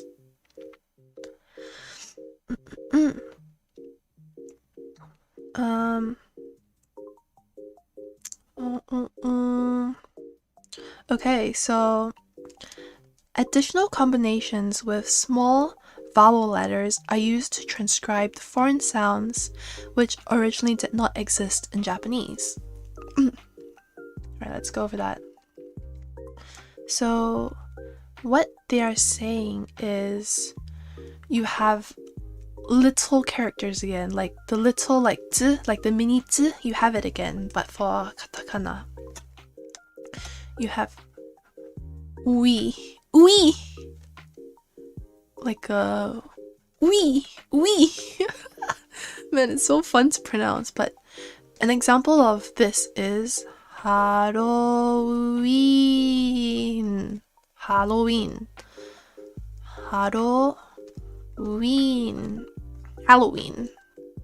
You see what I mean? So I guess without this little I sound, you would be haroun, right? If you don't have the I. If you have a big I, for example, it would be harouin. Like, you would have to pronounce it separately. Because in Japanese, it's very separate sounding, you know what I mean? Like harouin. But because it's written small, you kind of have to read it together. Like, you're smashing the two sounds and reading it as like a ui instead of ui. Halloween. You're not a rock, Moonlight. I believe in you. I believe in us. We're doing this. I'm forcing you to. I mean, the fact that you're even watching. Now you gotta. Hawaii.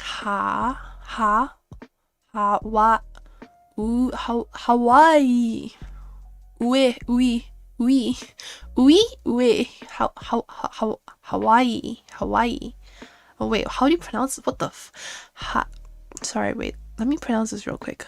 Highway. Oh wait, it's highway. Highway. Way. Oh my god, you see why I hate katakana? See why I didn't learn it properly? Because it's things like this that you're like, Anyway, you're learning it and I'm learning it too. So this is it's like a we. This is highway. This is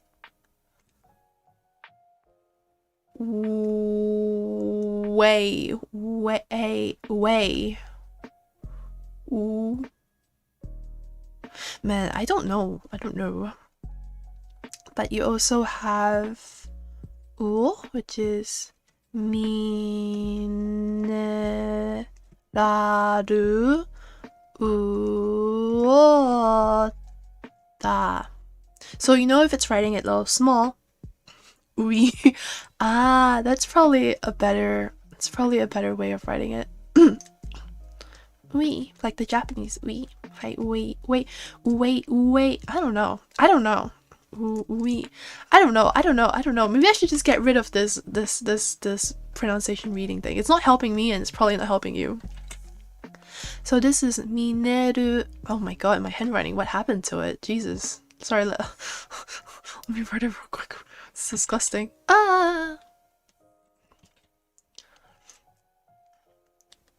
Minera.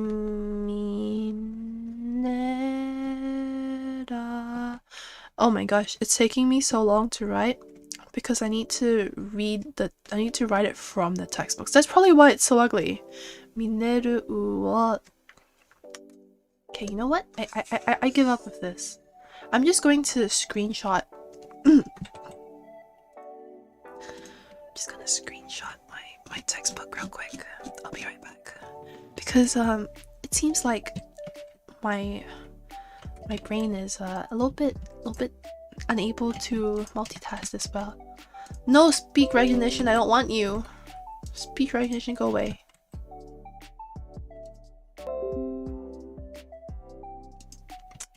Oh my god. Oh wait, I'm pressing the wrong button.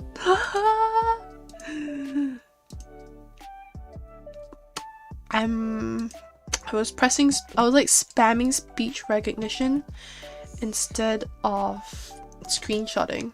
But this is what we got.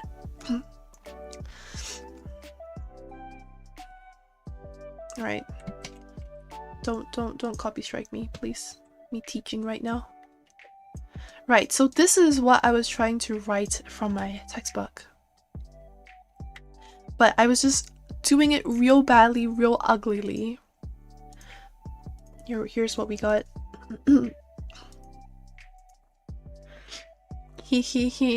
Let's see what we have. So I guess to begin with, we already covered these two, right? This was the Halloween one. Here. Oh. Halloween. And then we have highway. Mineru uota. uo. So you know how it's usually written.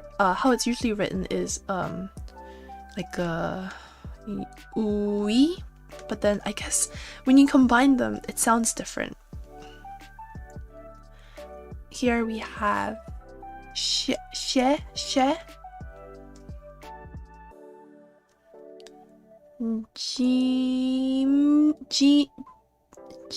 James, check. This is so hard. Fashion. What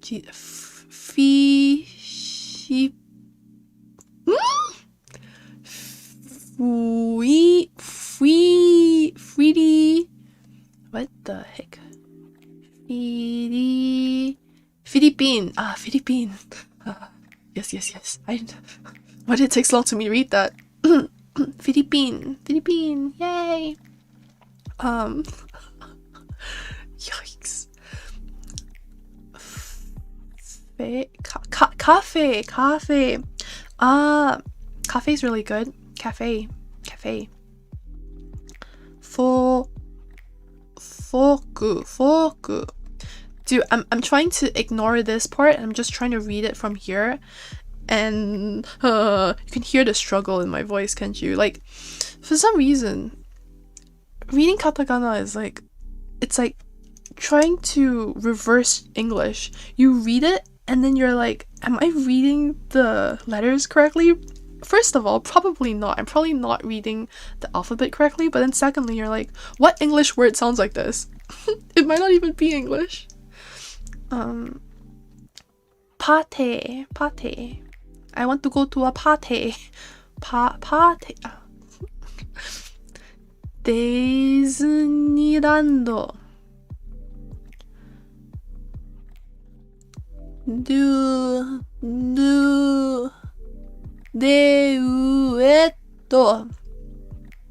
Duet. What the fuck?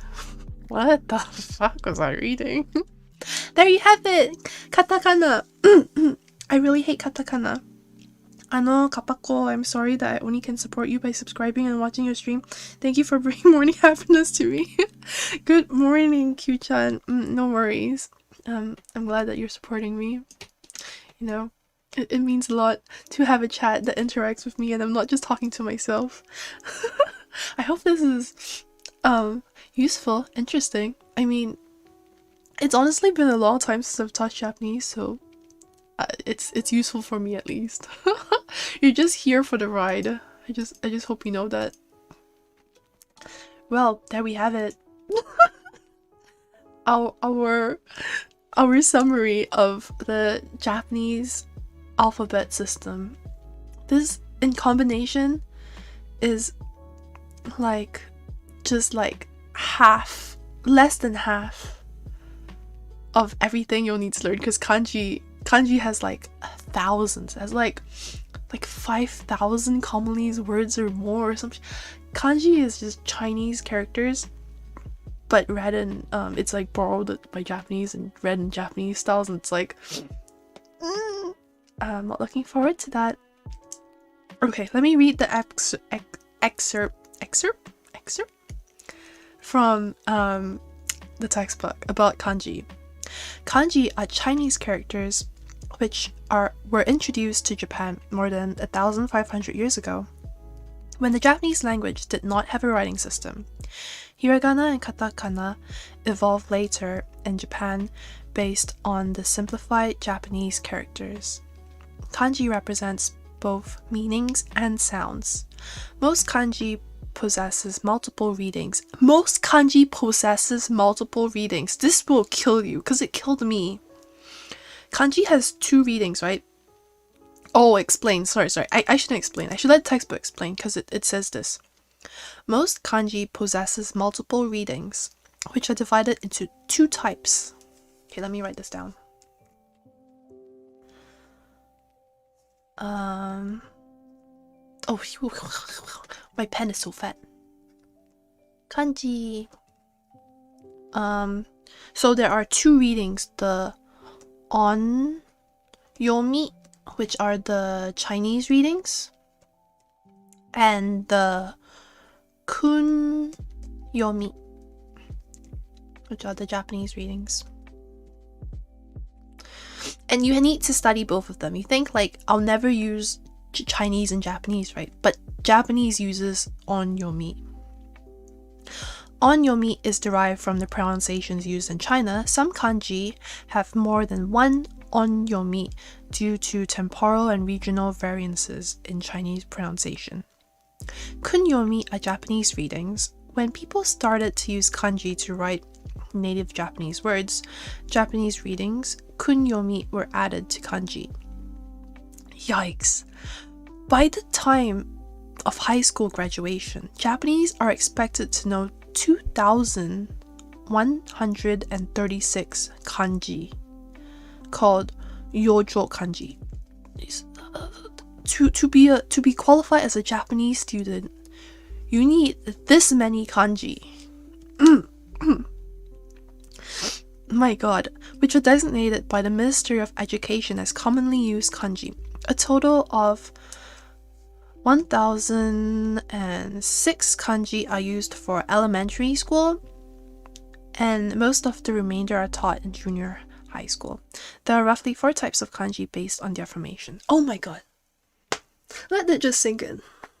To be an elementary school student in Japan, you need 1,000 kanji. Yo, Kappakana. I should just create my own language.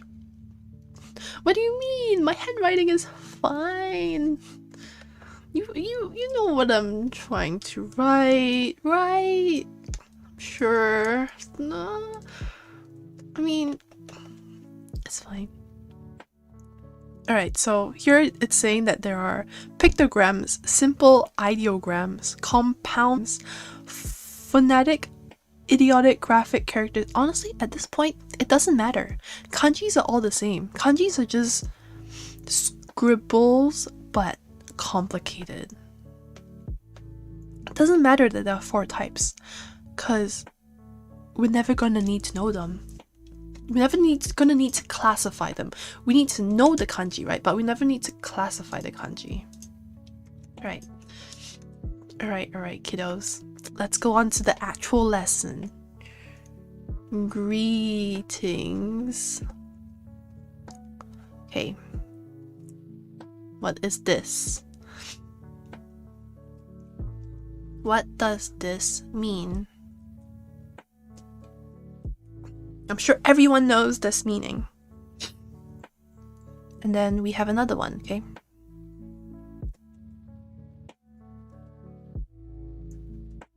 Ohayo, ohayo.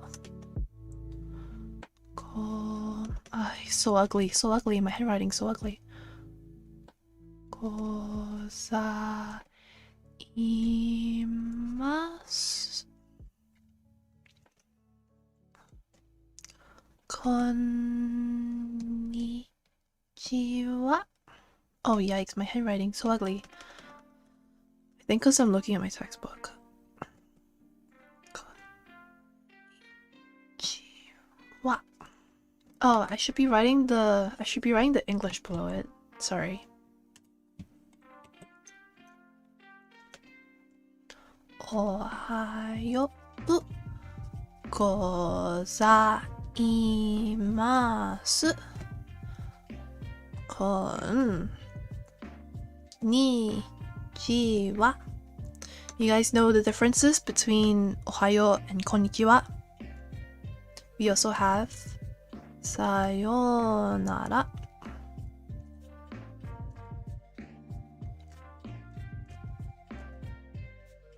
These are simple greetings. If you've watched any sort of anime, I'm sure you've heard of them. We also have more. Oyasumi nasai. Oyasumi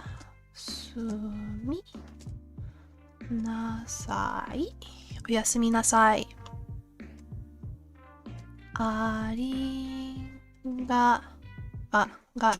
Ga is so confusing because ga has 3 little things at the corner. Like, You have to remember there's a one long little thing and then two short little thing at the side. Arigatou.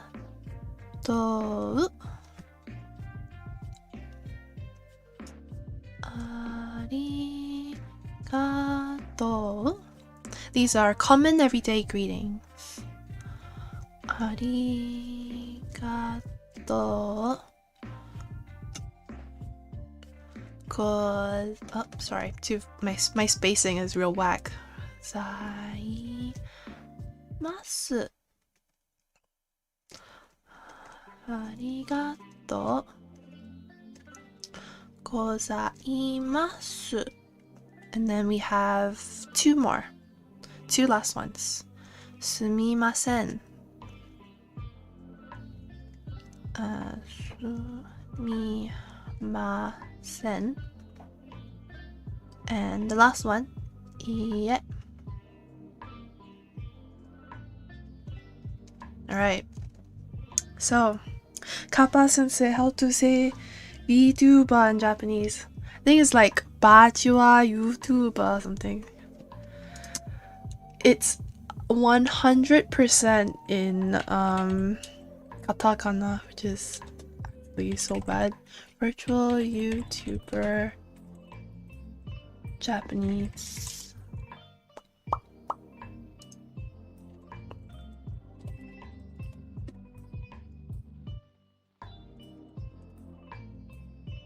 Where is Google Translate when you need it? I type like virtual YouTuber Japanese, obviously nothing is gonna come out. I should have known. And then I typed katakana and nothing came out too. I was like, well, it was just my Googling errors. Sorry. Google Translate isn't being very helpful right now. This is what it gave me. It's square. Sorry, wrong font. Let me see what font works. Yeah, there we go. It's not even telling me how to write YouTuber in katakana. It's telling me bacharu.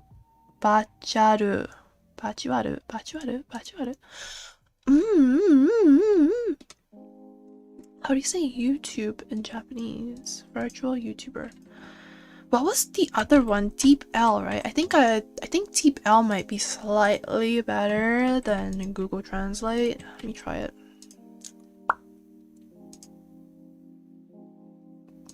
Alright, here we go. How do I copy it? Copy to clipboard. Alright, let me show you what Deep L uses. Deep L is definitely better. VTuber. Yeah, VTuber sounds correct too, honestly. Why does it keep doing this? I don't want square. No! That I copied the wrong. There we go. So, you know, if we're going by the translator, it is bacharu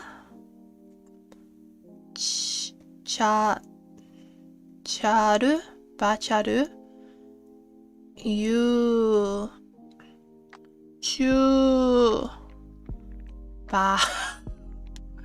My god, this is so cursed. If you ever wanted to say I am a virtual YouTuber, you say bacharu YouTuber desu. VTuber desu. Yes, just say VTuber. Who needs virtual? Virtual, no one even says virtual in English, right? When you think of VTubers, you think VTubers. You don't think virtual YouTubers anymore. Or at all, or ever. Yeah, that. We're never gonna talk about that again. It's ugly, so ugly. What's better to look at are Japanese greetings. Right, so you know how to like greet people, right? Ohayo gozaimasu means good morning. But the difference here is that there is an extra, like a little thing at the back. Like what does this mean? What does this mean? This is the polite form of ohayo. So if you're talking to your friends, or if you're talking to people younger than you, in Japan you would talk casually to them, right? Because your friends are like your peers, so there's no need to be polite. But if you're talking to your teacher or your boss, you want to be polite. So you need to add this extra thing to sound polite. It's gozaimasu. So ohayo gozaimasu. And then we have konnichiwa. Konnichiwa means is there a translation for it? Let me check here. Konnichiwa means good afternoon according to my textbook. Good afternoon. Sayonara means goodbye. Sayonara. Oyasumi nasai. Oyasumi nasai means good night. So when someone's going to sleep and you're tucking them in, or you're like, you know, like, I don't know, parting ways after like dinner or whatever, you say like, oh wait, no, not after dinner, what the heck? What am I talking about? I mean, I don't know, like, when they're like about to go to sleep. It's like, when they're about to go to sleep specifically. It's not like, you don't say oyasumi nasai when you're leaving work. It means like when they're about to go to sleep. Like it also doesn't mean like sleep well. It specifically means like good nights, like I'm about to go to sleep, or you're about to go to sleep. Arigato. Oyasumi nasai. You can also like take off this little thing at the end and say you're tucking in, I don't know, what the fuck, like your girlfriend or boyfriend. You say oyasumi. And then there is arigato, which is thanks. Arigato gozaimasu, which is thank you. Because there is this extra politeness going on here. Gozaimasu is the same gozaimasu as ohayo gozaimasu. No need to be polite to friends. What? I mean, it's true. Do you see me talking all like, oh, may I please, could I borrow? I mean, honestly, English is a bad example, but there's not that much need to be polite to friends. Konnichiwa, Kappako-san. Do you understand English? Yeah, my god. It's so cursed, dude. Q-chan, why are you writing like that? You're literally writing English, but like Katakana style. My god. Alright, what else do we have? We have sumimasen, which is like excuse me or I'm sorry. Yeah, that's what my textbook says too. Excuse me or I'm sorry. And then yeah means no. Just means no. But it can also mean like, you know, like you're welcome. But yeah means no, and then hai. Hai. Hai means yes. Yeah, hai. Yeah, hai. So when someone says like arigatou gozaimasu, then you want to say like, oh, you're welcome. You say like, no. Yeah. Honestly, I think there are other more common, more better ways to say you're welcome in Japanese, except ie. Ie honestly just sounds kind of weird to me. Like I think the one that I learned kind of a while back was tondemonai. Like if you want to say you're welcome, right? The textbook will teach you some stupid long thing like do dashimashite or some don't learn that. Learn tondemonai. Tondemonai. This means you're welcome. Or this means like don't mention it.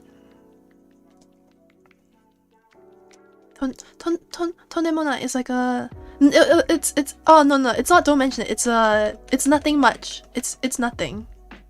It's nothing. So this is my preferred way of saying you're welcome in Japanese.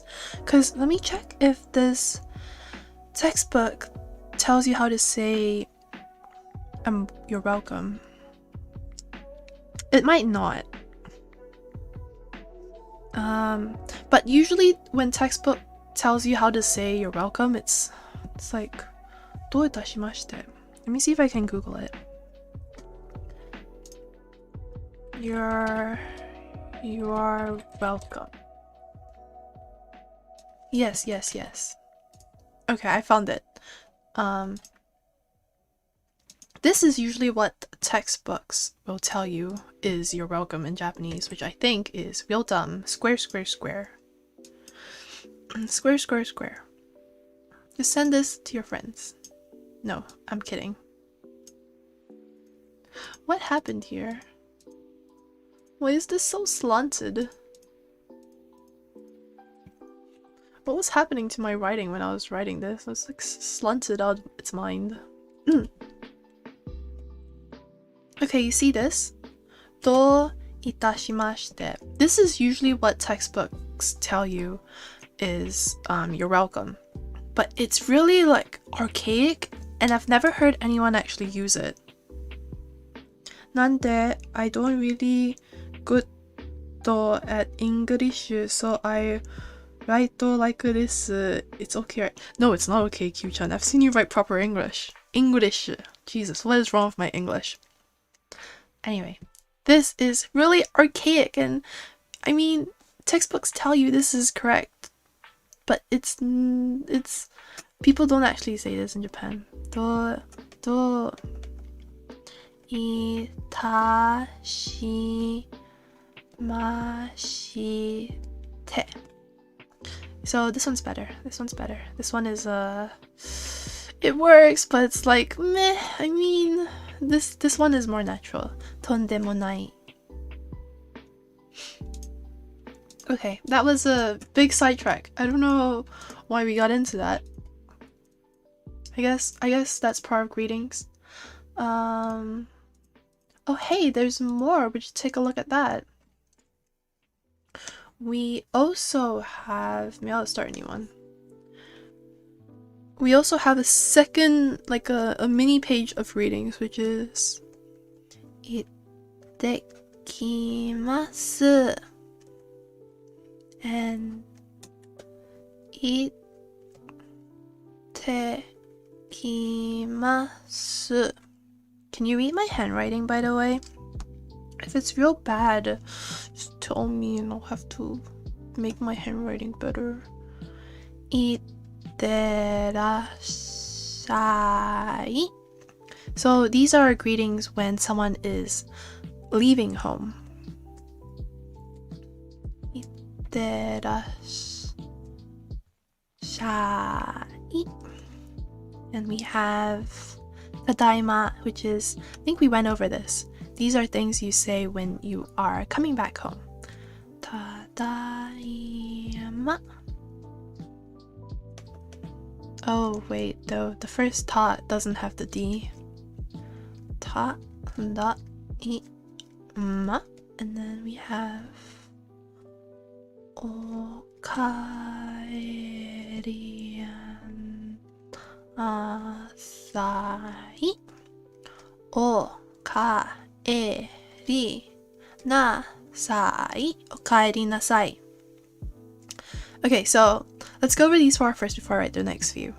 Ittekimasu is what you say when you're leaving home. So this is basically meaning like I'm leaving when you're the one leaving home. And say you're leaving home and someone is at home. Maybe it's your girlfriend, boyfriend, mom, dad, dog. You will hear them say come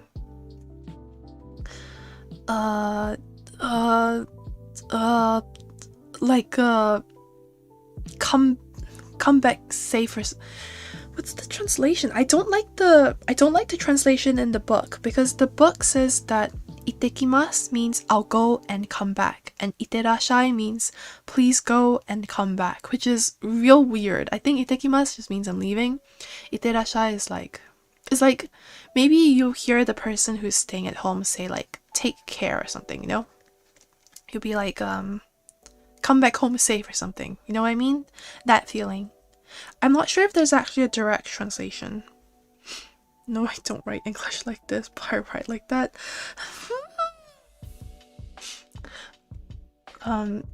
It's fine if you write in katakana like that. I'll read it. But if you're writing in English alphabets, unacceptable, disgusting.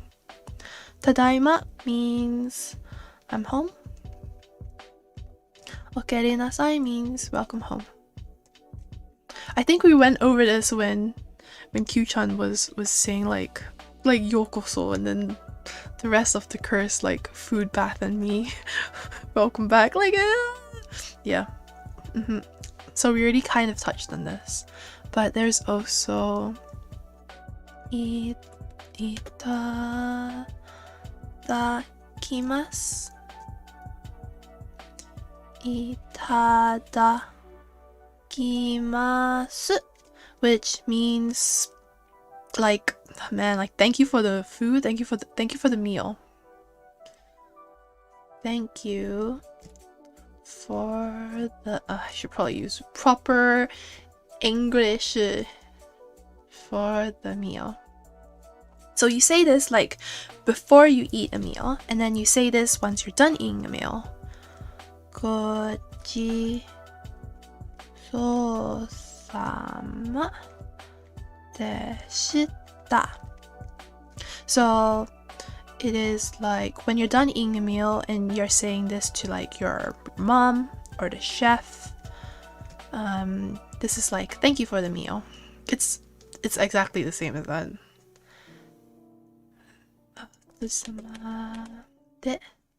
Deshita.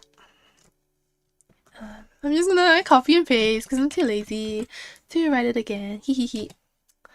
Yeah. Alright, there we go. And then the last one that we have for today is kinda long. It's man, I think I'll write up here so I have more space, you know. Hajimemashite.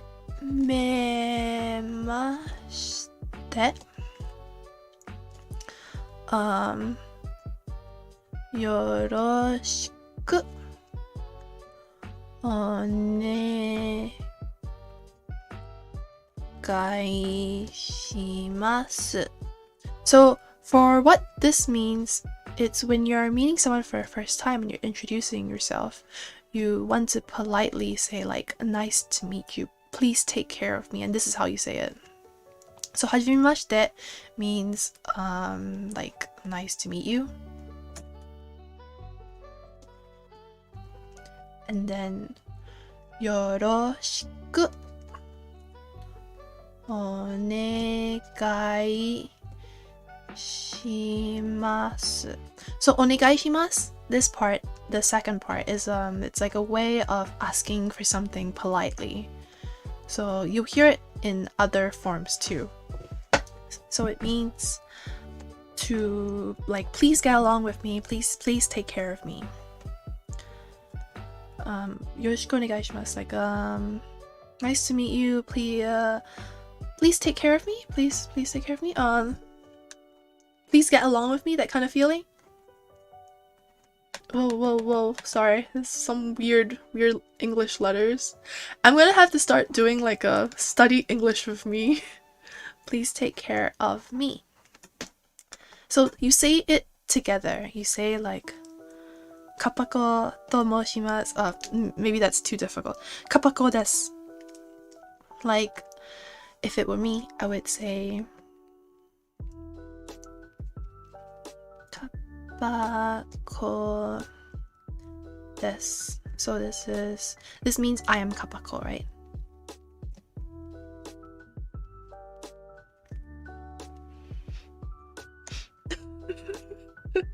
So you're not allowing me to write English like that. I'm sorry, Kappako-senpai. I can't ask you anything.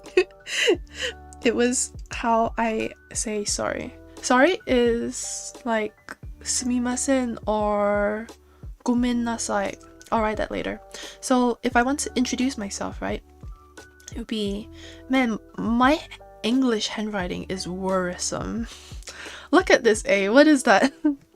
If I want to say I know how to spell my name. Don't at me. I am Kappako. This is Kappako desu. Desu is like full stop, period, the end of a sentence. And then I want to say Kappako desu. Hajimemashite. Yoroshiku onegai shimasu. So I'm Kappako. Nice to meet you. Please take care of me. That would be like a full sentence would be something like like ohayo or konnichiwa, that kind of thing. Hajimemashite, Kappako desu. Or Kappako desu, hajimemashite, yoroshiku onegai shimasu. I do feel that hajimemashite should come before my name, but I think this as a sentence, if you just memorize it like all together, you'll be fine. You just say it as one long sentence when you meet someone for the first time. And then we should go over how to apologize, right? Wait, was it in here? No, it's not here. Gomen nasai. Gomen nasai.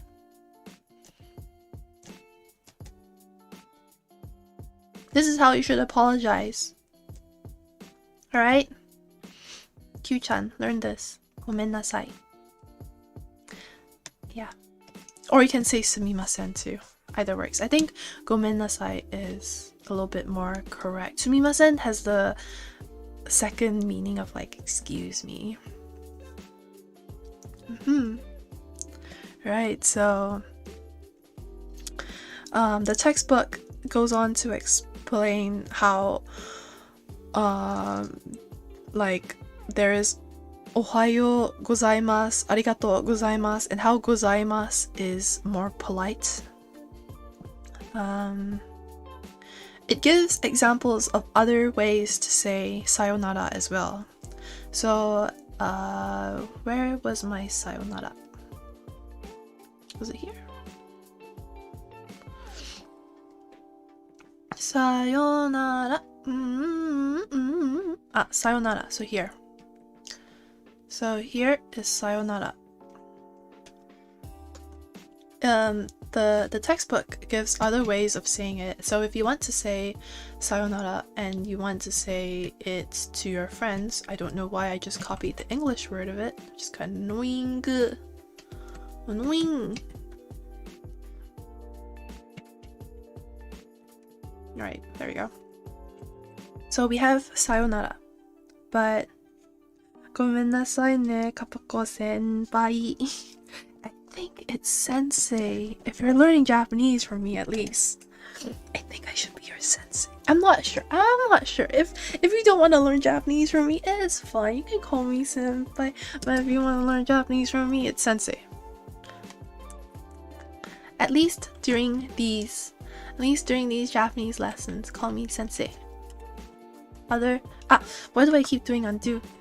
Other times, you can call me senpai. It's okay. Senpai's kind of cute. Don't mind. So if you're saying goodbye to your friends, you have, this is all from the textbook. I'm literally just reading it. Ja.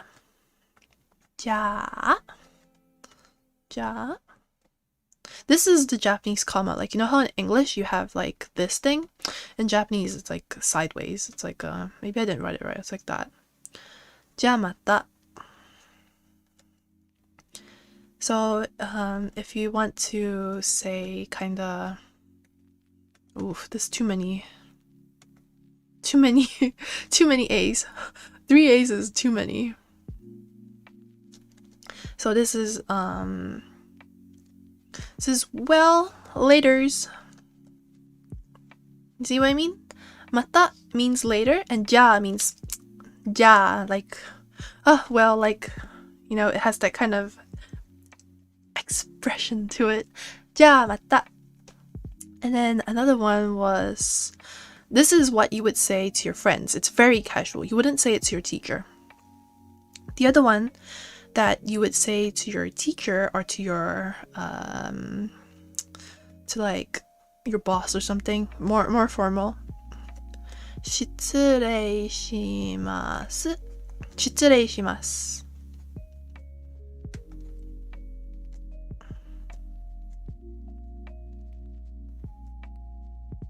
This means 失礼します。失礼します means it kind of means excuse me. It's very polite. When the example in the text, don't tip your fedora, burn our fedoras, don't you dare wear a fedora. Fedoras don't go well with anything, you know. But my senpai often says, yikes! I don't know if I don't know if I can say, you know, the ara properly without being like cringe as fuck. I mean, I can try it. How does it go? Yikes. It's like ara mama, something like that, right? Yikes. Okay. Well, I'll never try it again. I got goosebumps on my arms when I said that. My yikes. Okay, never ask me to do that again.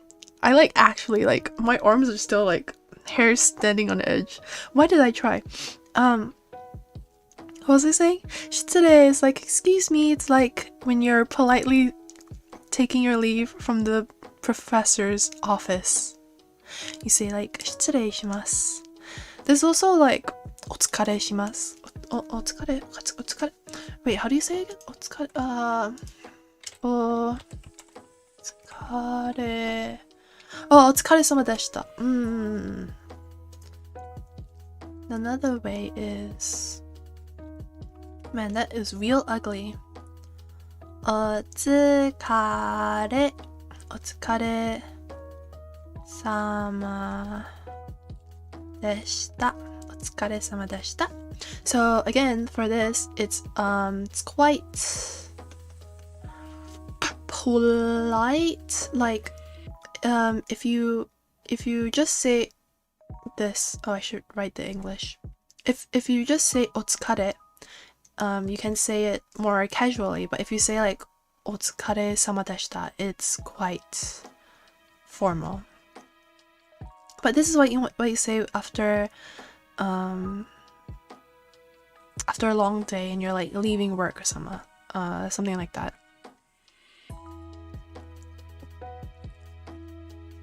Stop, Q-chan, stop. I cringed. Never again. I don't know why you make me do this shit.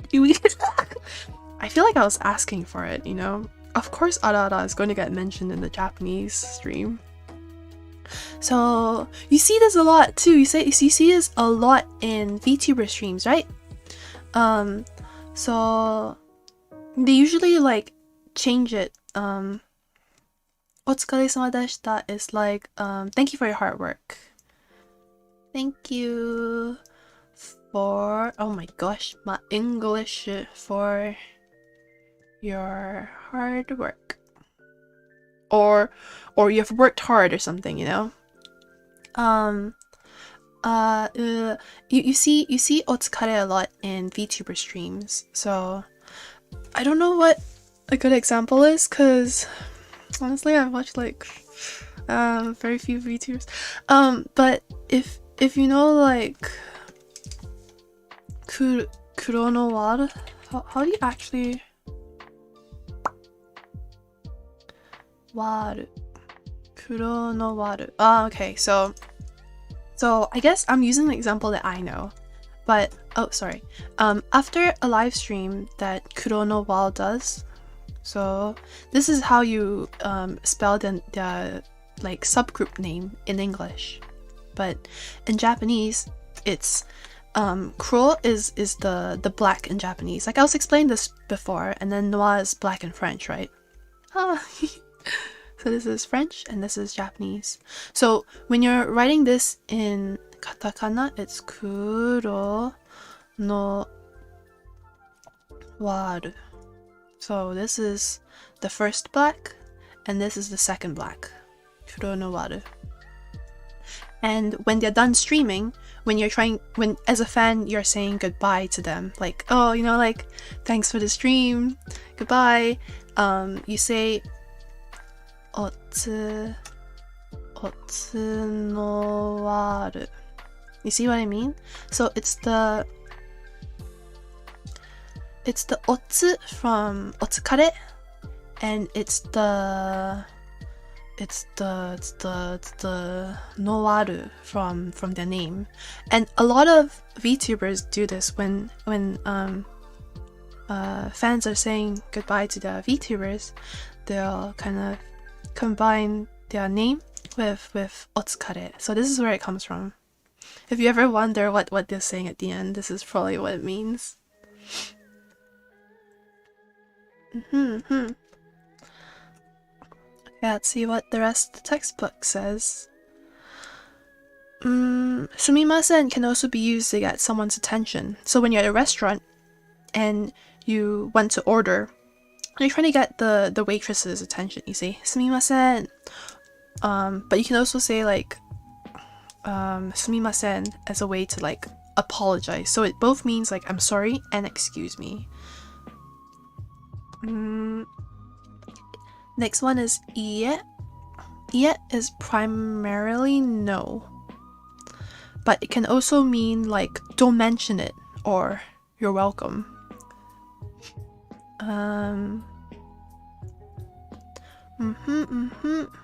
Let's see some practice. Alright, 練習. You guys know what 練習 means? 練習 means practice. Oh gosh, my handwriting real ugly. 練習 means practice. I don't know why I'm teaching this. This is not part of the lesson. So now we're gonna do some Japanese practice. I've been saying otsu aris to one VTuber for months and only had a vague idea of what that meant. Yeah, exactly, Night Goblin. So I'm not sure who Alice is. I probably don't watch them, but that's what they mean. You're saying like otsukare, which means thank you for your hard work, or you know, like you've worked hard. And combining it with their name, I'm guessing it's Alice something. So then you would say like otsu aris. Like all the fans will spam it, and you'll see it like they have this greeting, farewell greeting of otsu aris. It's really cute. I really like it. Alright, so time for some practice. Act out the following situations with your classmates. I have no classmates. You guys can act them out if you want to with me, or I can act them out myself. I don't know. But the first one is you meet your host family for the first time. Greet them. Alright. So let's see what we've learned.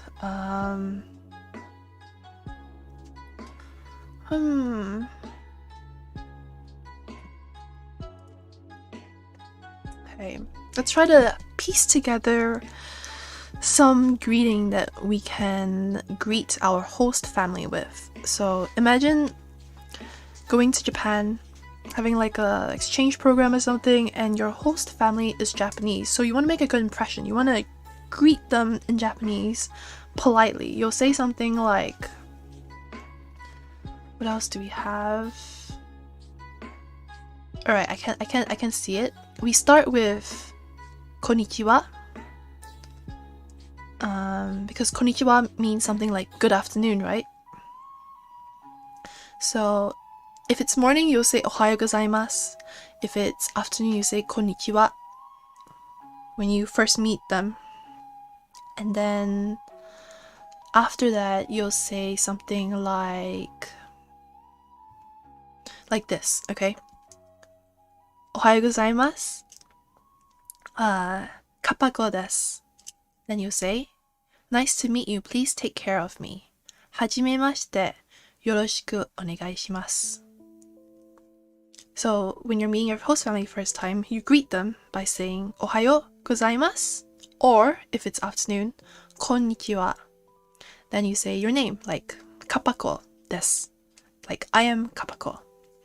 And then you follow it by saying, nice to meet you, please take care of me. Hajimemashite, yoroshiku onegai shimasu. No, you're not allowed to sleep. Night, moonlight. What? How are you going to learn Japanese? It's important when you meet your host family for the first time. You need to know what to say, or else you'll be lost. And you'll say something like hi dude, nice to meet you. I don't know. I enter the room, hot dog in hand, a Pepsi in the other. I take a bite of my food and shout, hey guys, arigato.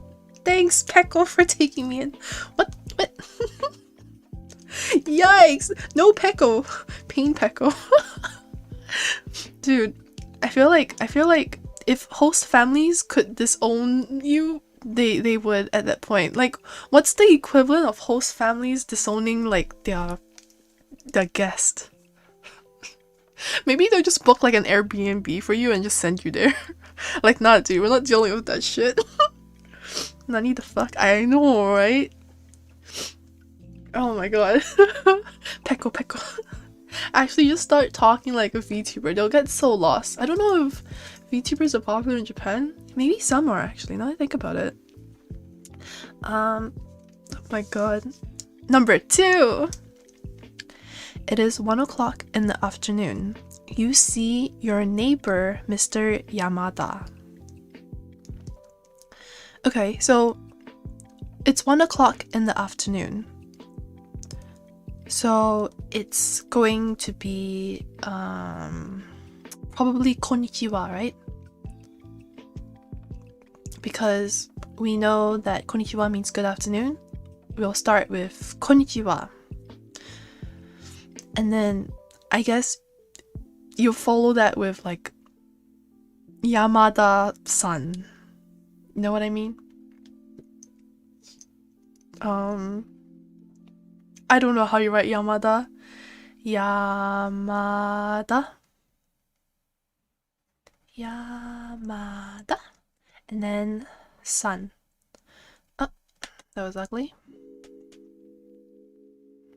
So when you're referring to someone politely, you say san. Yamada-san. There are other ways to greet someone, like Yamada-san is kind of basically saying like Mr. Yamada. But if you were close to them, like say, oh crap, like say Yamada is your classmate. He's a male classmate, for example. You'll say Yamada-kun. I'm sure you know this if you watch any anime at all. I'm sure you've heard of this. And then I keep doing unto. And then if it's a girl, like san means Mr. Kun means like a guy friend, and then chan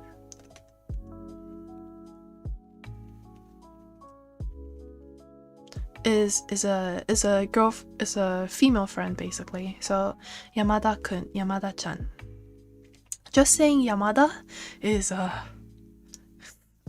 some reason in Japanese, just saying Yamada is like, oh, it's so intimate. Why are you calling me without any like honorifics? Like, you know, you need to say something like Mr. or Miss, you know? You need that extra thing behind it. I'm sure you've heard of sama. It's like my lord or something. It's very, very polite. Like, this is more polite than son. Is there anything else I can think of? I'm sure there are more, like dono and stuff, but that is like old-fashioned, isn't it? Dono. This is like very archaic, very old-fashioned. I think people use this in like, you know, like the Meiji period, I want to say. Like, pretty sure people use this as a meme nowadays. What else are there? I'm sure there are others. I probably just can't think of any. Oh, like senpai, sensei, you also follow it by their last name, that kind of thing. So then for the second question, it is 1 o'clock in the afternoon. You see your neighbor, Mr. Yamada. So you would say Konnichiwa, Yamada-san. That's the answer to that question. Are you following? Got any questions? Konnichiwa, Kappako 先生。私の名前、Q です。よろしくお願いします。Ooh, very good. 私の名前。So what Q-chan just said is, Konnichiwa, Kappako 先生. So it's like, good afternoon, Kappako 先生. 私の名前. I think you're missing a wa, so it should be 私のな. Why am I writing slanted?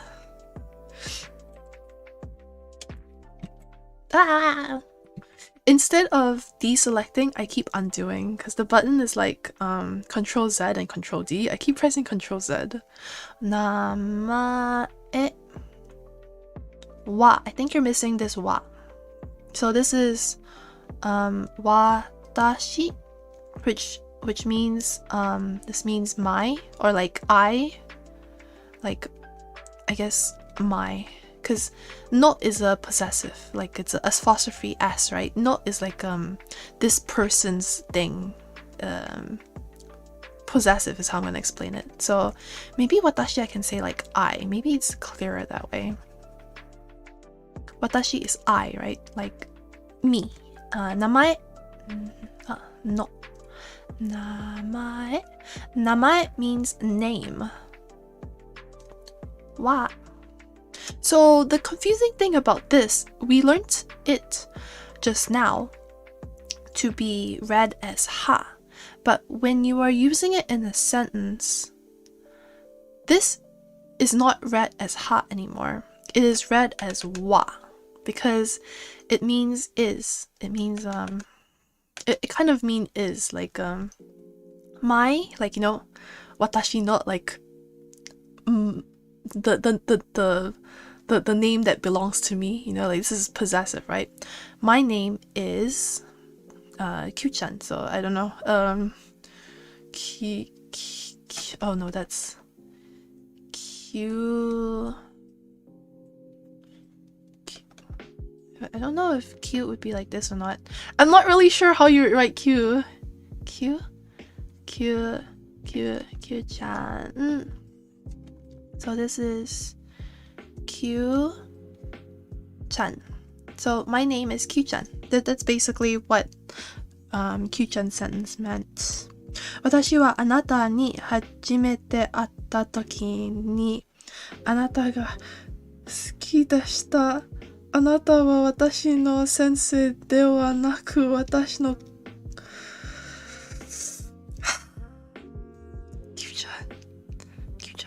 Stop hitting on your teacher, what the heck?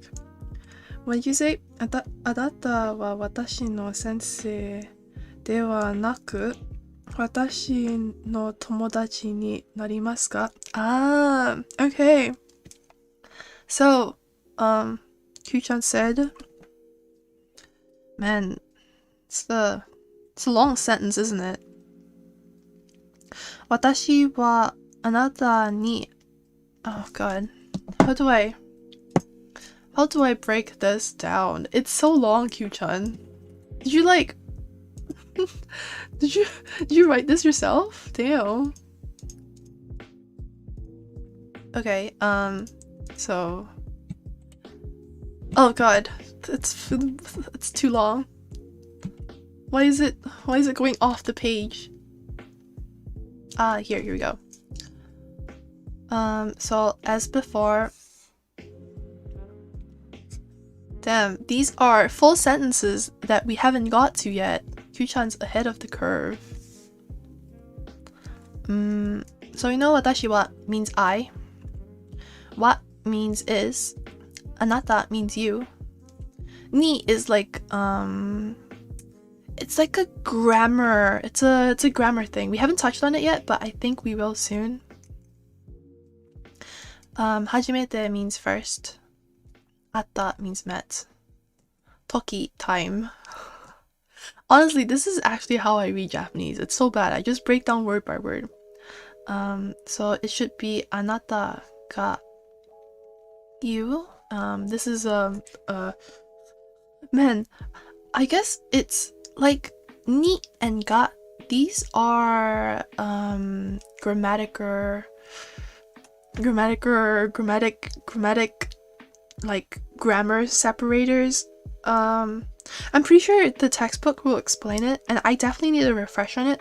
But what you would say is like got would be before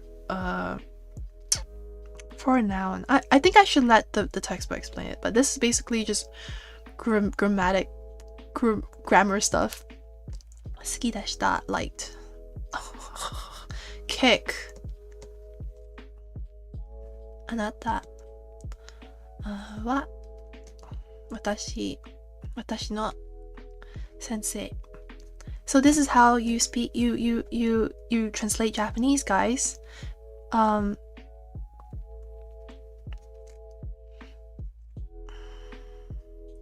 Not is apostrophe s, right? Tomodachi means friend. So I'm not even joking. This is actually how I read Japanese. I'm sure like in my brain I process it faster. But this is how we want to strive to become. What the heck did I just say? This is what we strive to get to. I'm actually not sure about the grammar for the sentence. It sounds kind of weird. 私はあなたに初め... Honestly, I think the grammar is kind of off on this, but I'm not sure how to fix it. 私はあなたに初め... Also, you don't really use あなた in Japanese. あなた is kind of intimate. In the same way that you don't just say Yamada, you say Yamada-san. あなた is very direct you. I've seen translations when あなた is actually translated to be like my dear, like literally like dear, like. So I think it's quite intimate. I've seen kimi. I'm not sure what the difference is. I think あなた is just a little bit more intimate than kimi for whatever reason. So maybe you would say just like 君に Sorry, let me. 君に初め Oh man, the Japanese here is kind of wonky. 初めて I can't fix it.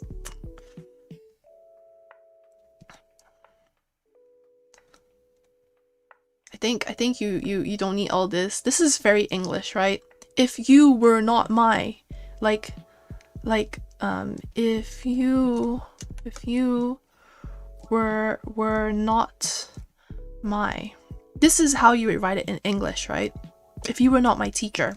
But in Japanese, it would just be if not teacher, I think. I think that's just how they would write it in Japanese. Sensei wa nakute tomodachi. You would like a lot of Japanese doesn't actually use watashi. Like I think it's just how it is in English. You say a lot of you refer to yourself a lot. I wonder if this has to do with the culture or anything.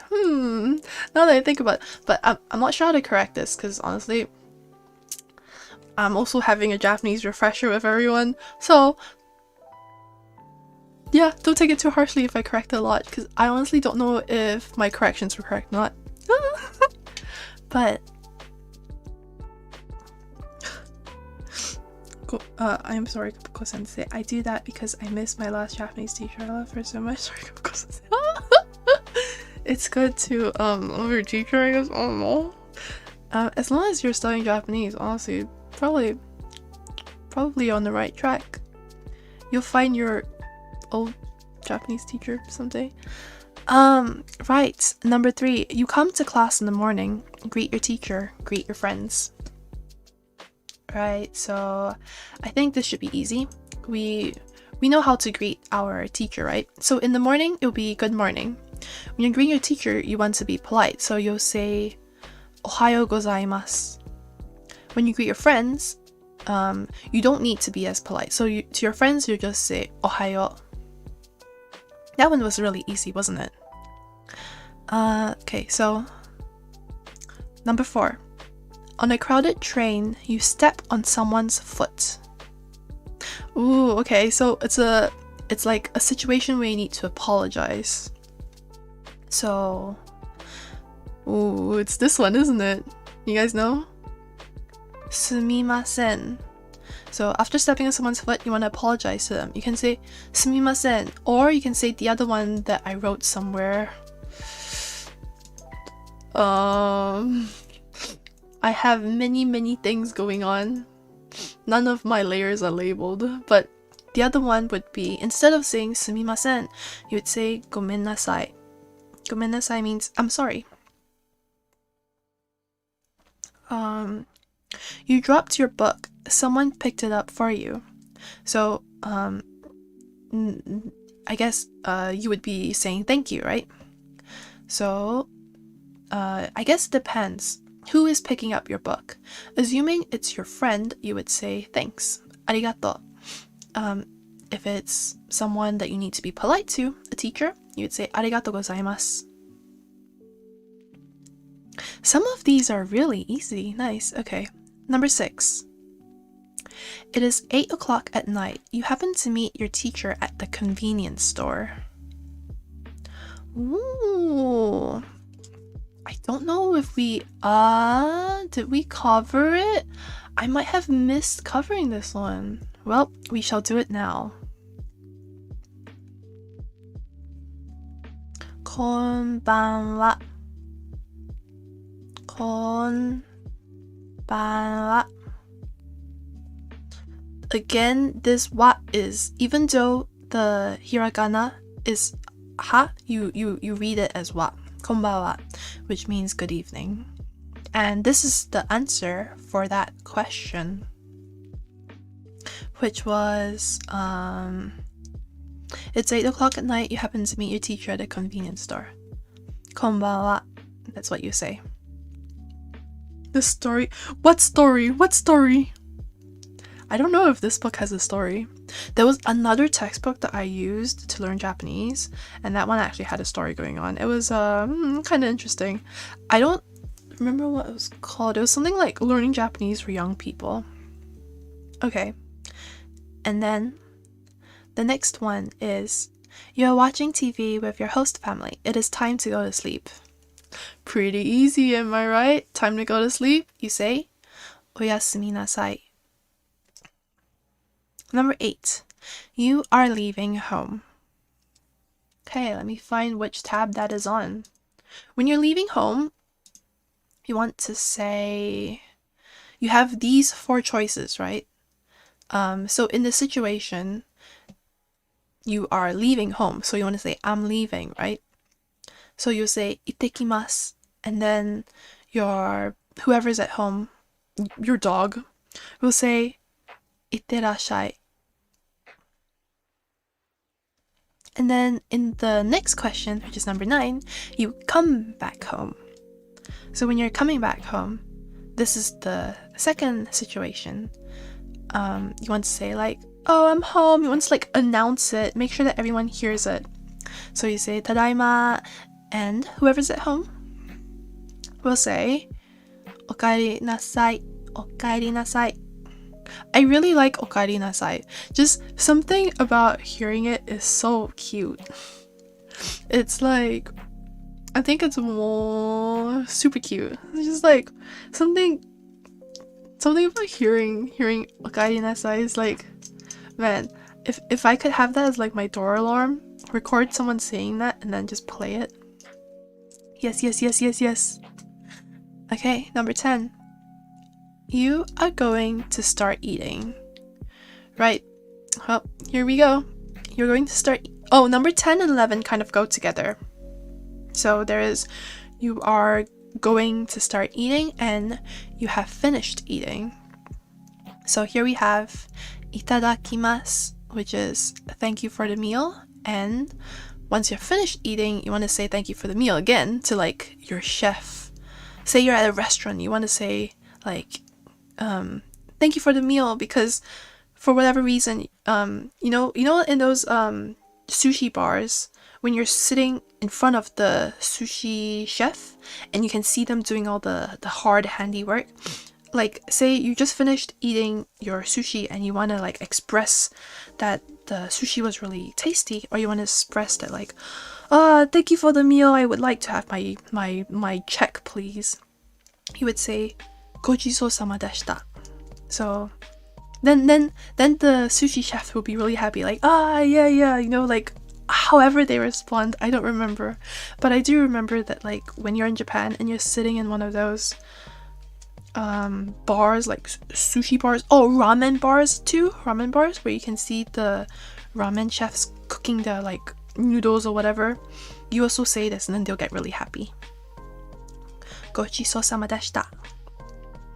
When we say tadaima, after that your little sister will say cursed words.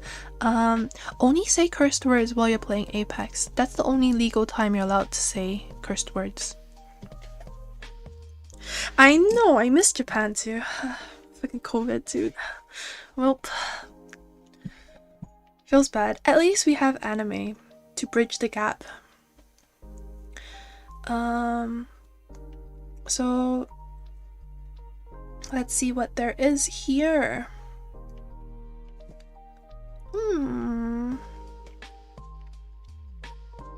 Okay. Wow. Let me try to copy this. I mean screenshot this, not copy. So this is a dialogue. I think we're practicing dialogues now.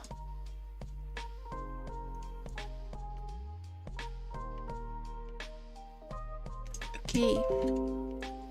I don't know why it took me so long. Oh my god, the image is tiny. Okay, here we have the example, right? Mary is an international student who just arrived in Japan.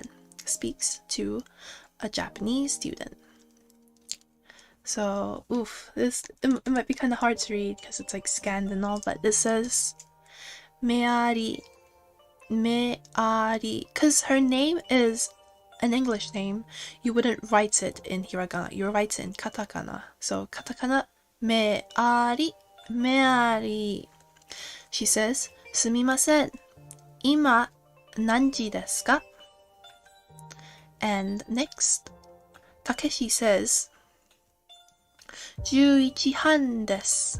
Takeshi, because he is a Japanese student, he will be speaking. His name will be written in hiragana, unlike Mary, who's katakana. So he says, 11han desu. I understand that this is not going to make sense to you, but this is what we're learning in the chapter next. So what she says is, sumimasen, excuse me. Ima, now. Nan, this nan means what? Ji means time. Desu means, desu is a period question mark. Right, so we have the period, this is just a full stop, and then ka means question mark. This means it's indicating a question. So she's asking, excuse me, what time is it now? Takeshi responds, 12時半です. So again, you recognize the period, right? This will all be explained in the chapter.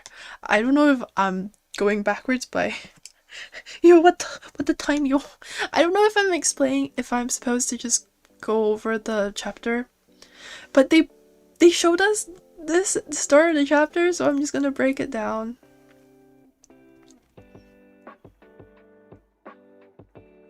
Okay, so you see me breaking it down. It's because Japanese words aren't really spaced apart, but it's easier for us to understand if they're spaced apart. So 12.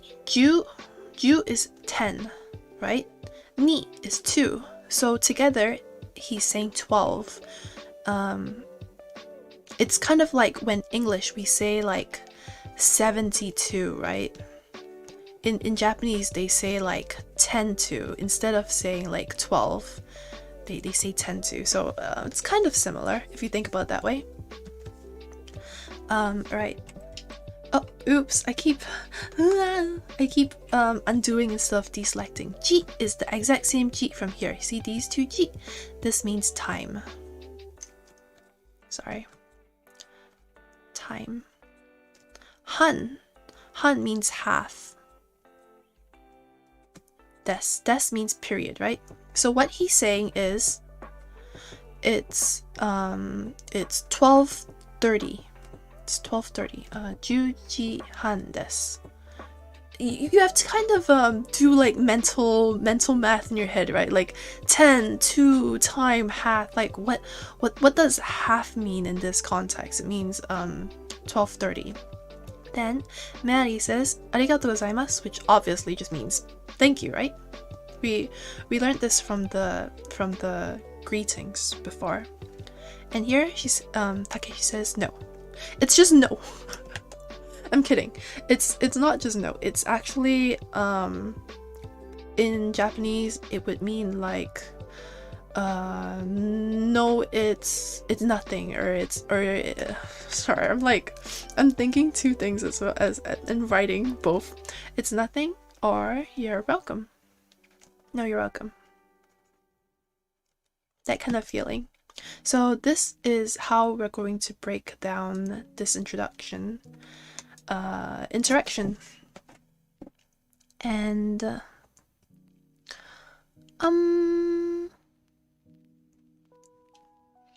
ooh, we have one more short thing to cover, which is the next conversation part between I think Mayuri and Takeshi.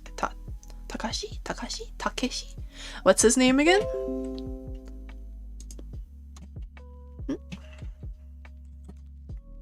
Very small.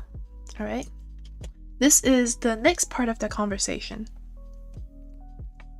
You're welcome. The meme that someone... Wait, what do you mean by you're welcome? Did I miss something? Winzard, I think I missed the context of what you meant by you're welcome. I found meme that someone say boku no chinchin wa chisai. Damn, that was... I don't know how to say it. Boku no chinchin wa chisai. That means my ding dong is small. Is that really a meme? I don't get it. It's just something that like I would say to my mom. Like, you know, Windsor is being a good student. Oh, when I was writing the translation for no. I see. Wait, do you guys know the it's like glass jelly juice or drink?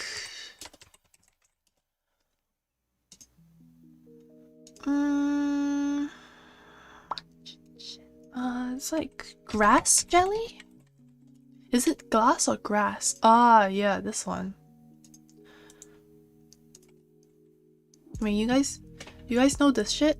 I started fucking joking that like it's a fucking chin chin drink.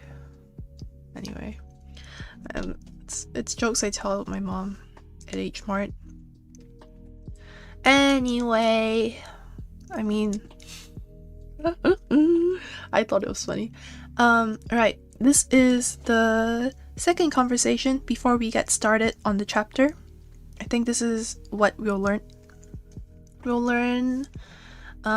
Jesus, the scan is so bad. Takeshi says, 留学生ですか? So how do we break this down? Okay, means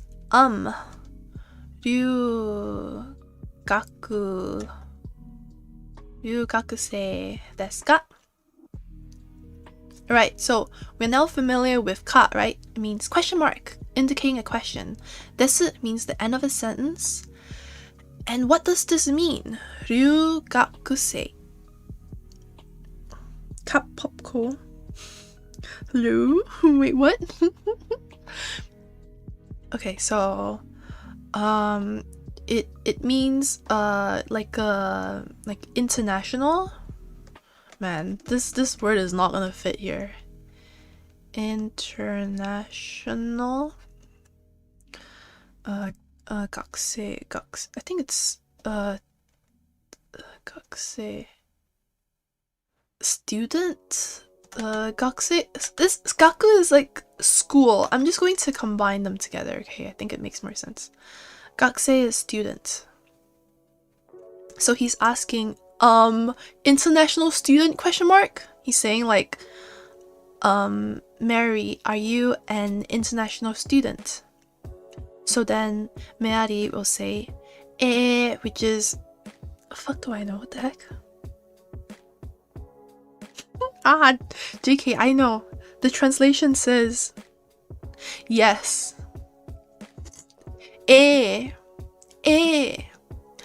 Arizona 大学の学生です.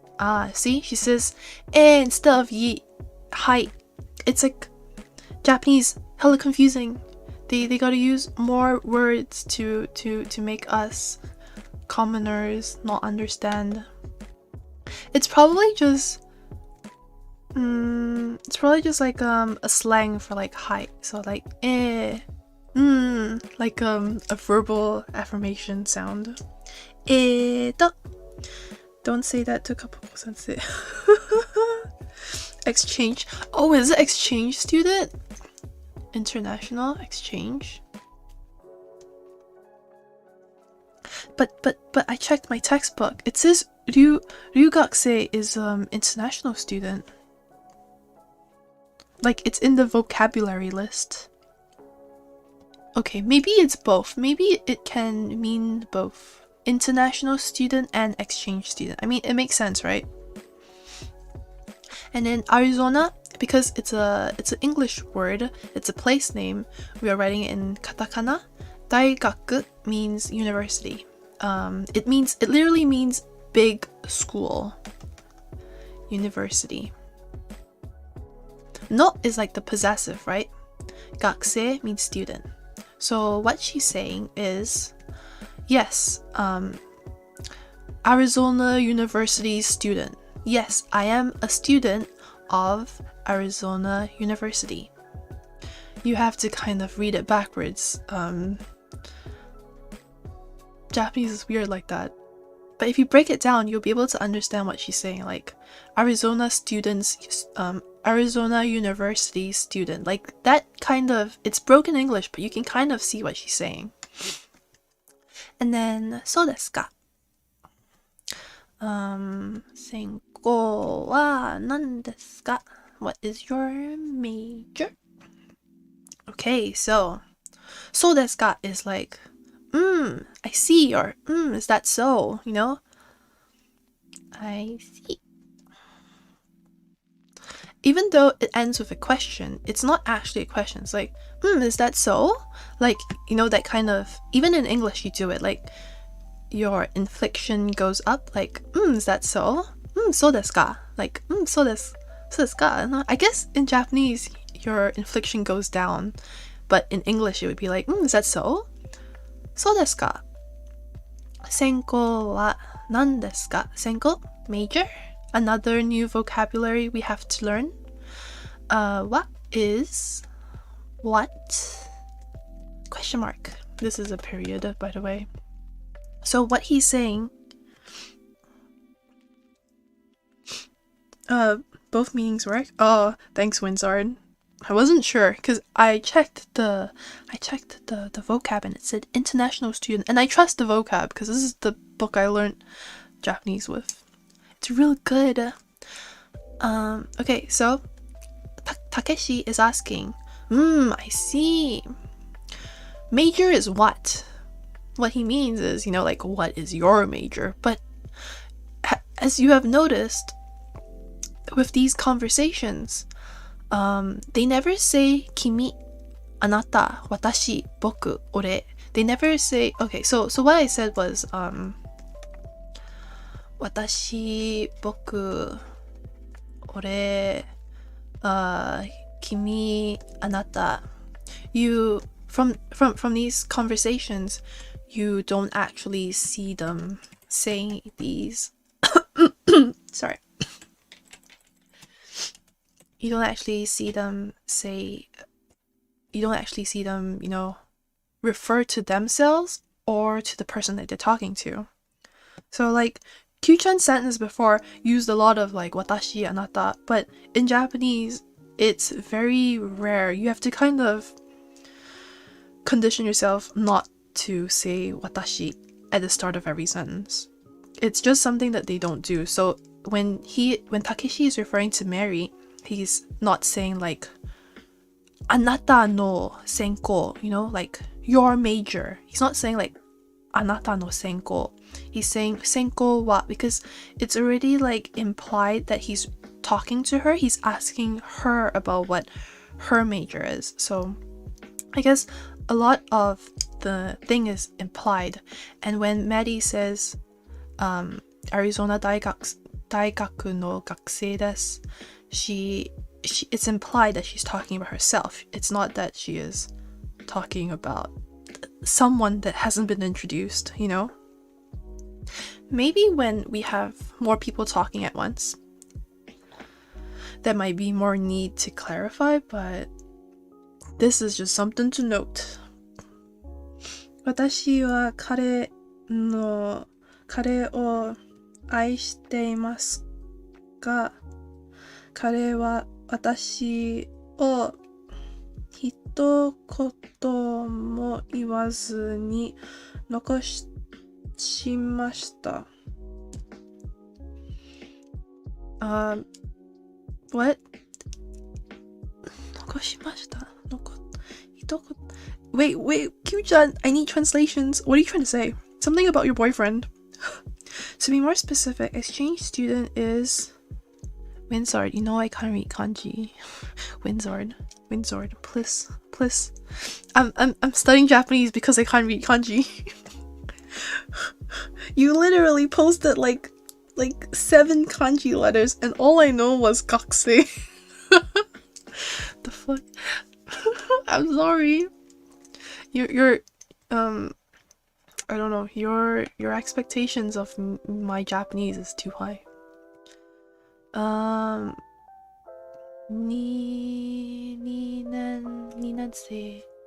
年生です. Alright, so the next line we shall break it up like this, so it's easier to read. So the spacing between the words. Nihongo is what we're studying. Nihon, right, is Japan. Go is language. So literally what it is Japan language. Desu. Japan language desu, which we know to mean Japanese. Ima, now. Ni is 2. Nen is year. Nensei is it's like a combination of words which we understand to be like a second year student, but literally you can break it into parts that is second year or like 2-year student. This sei is the same sei as gakusei. Nen is just year. Like you can say like year, like what year is like nannen desu ka? I don't know if that's correct actually. Don't take my word on that. But nen is just means year by itself. So what Mary answers is Japan language, which means Japanese. Now 2-year student. Which means like now I'm a second-year student. You can kind of understand Japanese. When you break it up, it's actually really easy to understand. You just have to now learn the vocabulary. I am boy. Q-chan, you said kare. Kare means boyfriend. Like okay, not boyfriend. It means him. Kareshi means boyfriend. 彼女 means her. Oh, like girlfriend. Wow, my handwriting. 彼女. You probably meant 彼女. Alright. I'm going to cover the vocabulary, and then I think we should end this lesson here. We actually did not finish chapter 1. Chapter 1 continues into the grammar and stuff, but I think I need to study the vocabulary, because I realized when I read this ryugakse, I was like, Jesus Christ, what is ryugak? My vocabulary has deteriorated into like very simple stuff. I think because of how much I listen to Apex streams, I know directional stuff pretty decent, but I don't think I need to really like tell people to watch out about gunfire anytime soon. Hopefully not anytime soon. So yeah, it might be kind of useless to know Apex callouts in Japanese. Okay, let's see what we have here. This is the first page of our vocabulary to learn for this week. And then where's the second page? We're not done yet. Don't think we're done yet. Additional vocabulary. You know, we're tryhards here, right? So I'm definitely going to be learning the additional vocabulary as well. No slacking off. Here's what we got. I'm going to have like a week to learn this. So you'll get a week to learn this too. Let's practice our Japanese. Study, I guess, would be a better word. Let's study our Japanese together. Okay. So. Oh! Radish!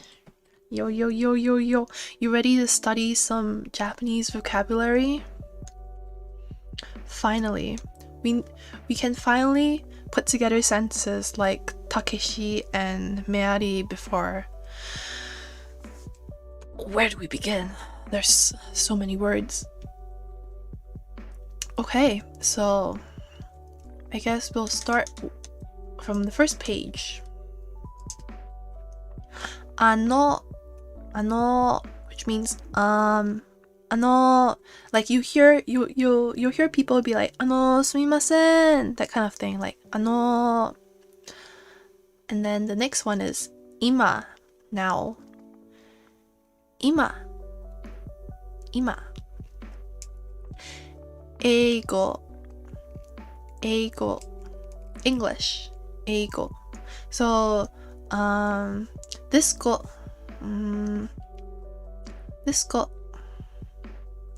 is the same as Nihongo. It just means a language. Eigo. And then honestly, let's just go with hi. I don't know why Let's just go with hi. You're not ready for this? It's okay. We started with the basics. Now we gotta like ramp it up a little, right? We practice our hiragana and katakana. We gotta learn that. Next week we'll come back and we'll like really like hammer in these vocabulary words, right? Because you need to be able to like read and write, but we need to also like speak Japanese. Like we're not just here writing like symbols, right? We're here to like put together sentences so that we can confess to our senpais and shit. Alright. Is this going to be strictly hiragana vocabulary? Eventually Genki 1 does start introducing kanji into it, but it's relatively a steady progression pace, so I think like we'll be able to keep up. I hope we'll be able to keep up. So not used to seeing these words without kanji. I'm sorry, I don't know how to read kanji, dude.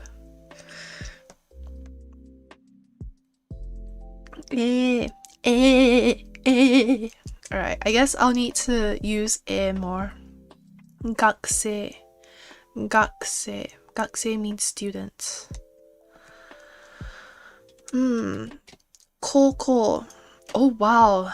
This, I feel like the reason why we need to move away from reading, like this is called romaji. It's like romanized the pronunciation of hiragana, because it looks so weird. Like if you just gave me this, I would pronounce it as like cuckoo.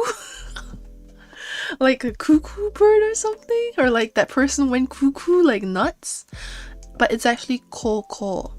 Like, man, I don't know about this. Koko means high school. Koko.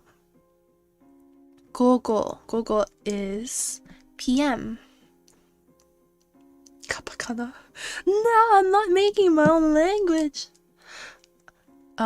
We're learning the language of the gods, by gods.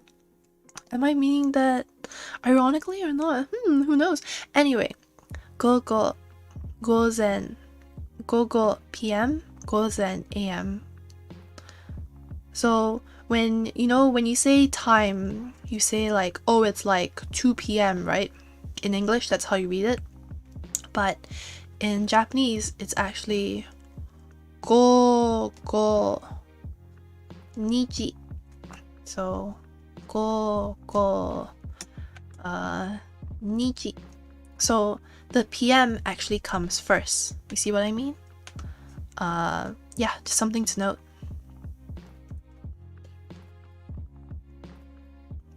Same for gozen too. Gozen also comes first. So yeah. So instead of saying 2 p.m, you're saying PM too. Sai means like 20 sai, 20 years old. So 20 would be 20. 20 sai. 20 sai. Right? 20 years old. Son, I covered that already, right? Wait, why is it written cuckoo instead of koko? Radish. It's cause Genki 1 romanizes really weird. They don't write this as U, even though if it's me, I would romanize it with U's. Genki 1 makes it so that it extends the letter like the vowel before it. It's really weird. I kind of don't agree with it. So like I tend to just read this and this because like the middle part just confuses me. I think it's good if you're still not you're still not confident in your hiragana, but like I feel like romaji is definitely a crutch or something, because senku, like what is senku? It's senko, like it's definitely supposed to be a U, but I don't know, Genki's weird. Alright, so son, we've covered it, right? It's like a polite way of saying like Yamada-san, Mr. Yamada or Miss Yamada, instead of just saying Yamada, which is just a name and it's quite intimate. This is my last chat on today's stream. 私はあなたが好きですが、あなたはそれの望んでないよんですので、私は日語に持ってきます。Thank you for the stream. You're welcome, Q-chan.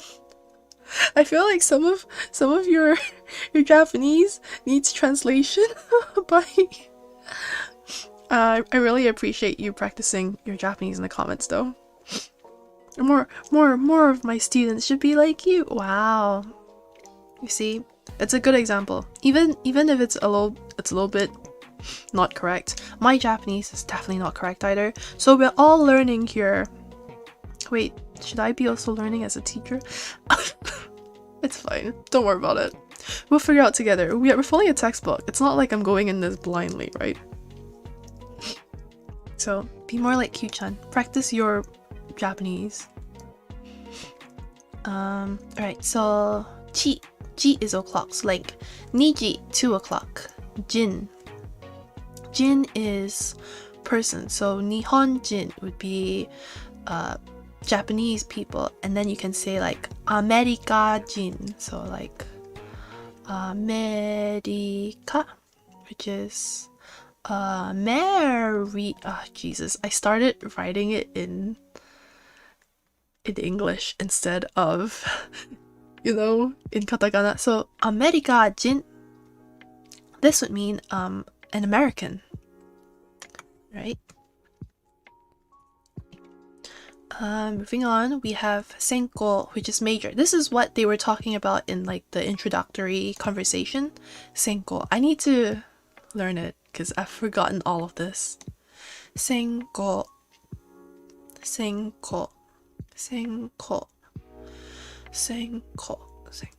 hard to remember. It's okay. Eventually, we'll like practice it enough that it gets in. Sensei, teacher. Easy peasy, every weeb knows sensei. So desu mean that's right. So desu. So when someone asks you a question like, I don't know, is your name Kappako? Kappako desu ka? So desu. That's right. So desu ka? I see. Is that so? So desu ka? Daigaku, college, university. Daigaku literally means big school. Like, the kanji is big school. It's really funny later when we start learning kanji. Denwa means telephone. Denwa, like if you're asking for someone's telephone number, you say denwa bango. Denwa. Wait, does bango have a U at the... Oh my god, it's been so long since I've... Let me just double check with my...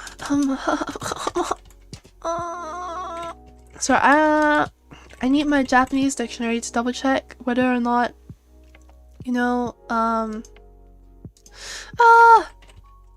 someone tell me whether or not bango has a U at the back. It's been so long since I've number, English, Japanese. What is this? What's this? Bango. Yeah. I know it's bango, but how do you write it? Is there a U at the back or not? Yes. Don't let your dreams be dreams. Jisho, please save my life. Jisho is Japanese. Oh yes, okay, bango has a U at the back. My mom is watching my stream and she answered my question. So here it says bango. So when you're asking someone like, oh, can I have your telephone number? You say like, 電話番号お願いします or like 電話番号は何ですか? That kind of thing. Like, what is your 電話番号? 電話番号, important to learn. Comes in handy. I gotta remember that there's a U at the back because it's been so long since I've written Japanese that I have forgotten. Like I know what the word for number is, but I don't know how to write it because I'm so out of practice. Very important. Yes, write it down. Take notes. I'll tell you what's important. Denwa bango is important. Namae is your name. So like, namae wa Kappako desu. Name is Kappako. Namae.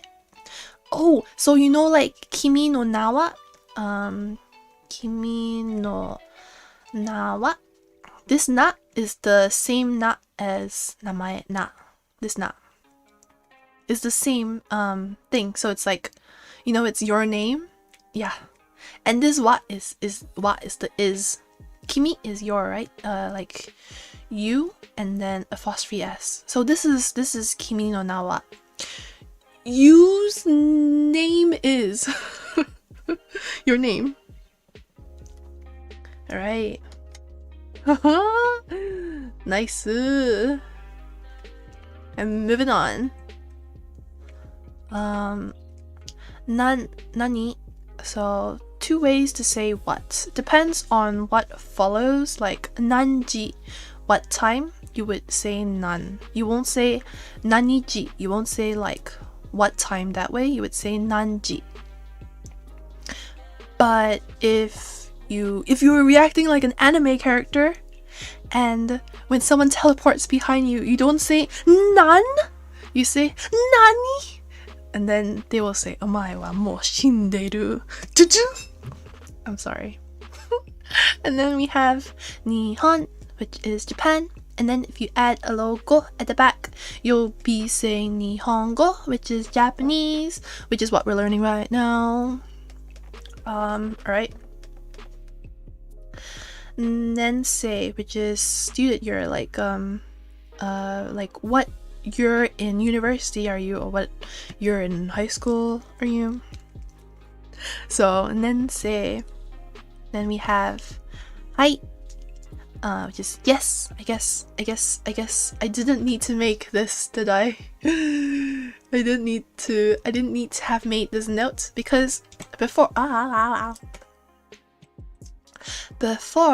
I mentioned how it is kind of, I don't know, you know when Zart said it is useful, but I don't use it myself, so I wasn't sure about this one. But the fact that they put hi, this is a lot more common. This is like yes, hi. Han, which means half. So Niji Han, which was used in the conversation, meant 2:30 or like 2:30. I don't really like it when English says 2:30. You know, when English says like we're like 6:15, or like we're 6:45. Yeah. You know, when people tell me 6:45, I just wish I never asked for the time at all from them. It's like such a waste of time. Like, I'm asking you what time it is and you're making me do math? What? Can you not just tell me it's 5:45? You gotta tell me it's 5:45? Like, it's not even 6. It's not even like 6:15. It's like 15 minus like 60 minutes. Hokuto Hakuretsuken. Nani? What does that mean? Wow. Hokuto. You know, I'm just gonna Google real quick. What does that mean? Wait. Oh, this is that like manly man manga that I never read. Wasn't this like what inspired JoJo or something? I might be BSing real hard. I feel like it had something to do with JoJo, didn't it? No? Alright, where were we? Bango. Oh yeah. See? It knows what's important. Bango. Bango. So when you want to ask someone's telephone number, denwa bango. Very important. If this is all you learn, denwa bango.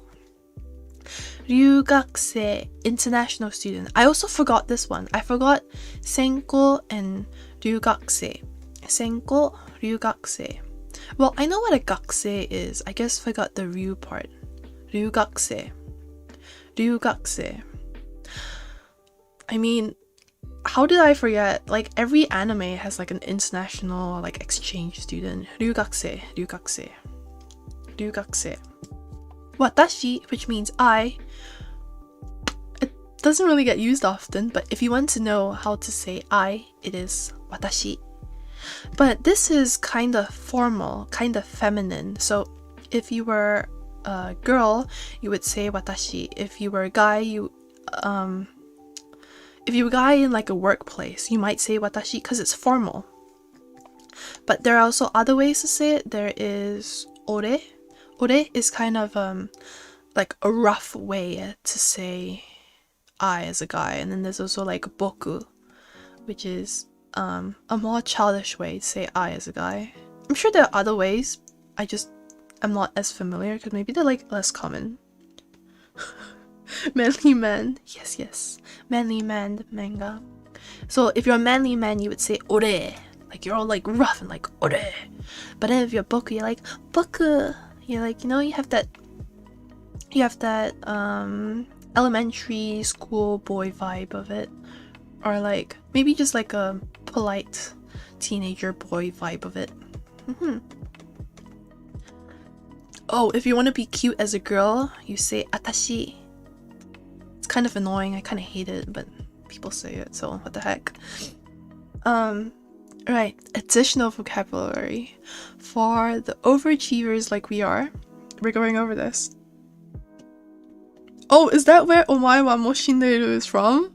Dude, I don't even know the originating manga. I just know the memes. It seems that old, huh? I don't know why it doesn't seem to like match the manga, because the manga's like big buff dudes, but I have the feeling the omae wa mo shinderu meme comes from something with like ninjas and stuff, like stealthy people. Fist of the North Star. Oh, I've definitely heard of that. Fist of the North Star. I've definitely heard of it. People say like it's really good and stuff, but I don't know. I never got into it. Probably the art. It's a miracle I even got into JoJo. I think it was because was it part 4? The one where Josuke is the main character. That part, it had really comparably softer art style compared to the rest of the parts. So I was able to watch it, and then since I got into part 4, I went and watched like all the other parts, but I started with part 4 because the art was just like the most bearable, I guess. Right. We have additional vocabulary. America. Man, the the screenshots is like, damn, I can see the pixels. Let's not zoom in too much. America, USA. イギリス, Britain. イギリス always screws me up. I always forget that Britain is イギリス. イギリス. Australia. I think, like, America's easy, Australia's easier. Kankoku! But the reason why it's Kankoku and it's not like Korea is because it's like a Hiragana word. It's like a Japanese word for Korea. So they're not borrowing the English word for Korea, I guess, is what I'm trying to say. Kankoku. We have Sweden, which is Sweden.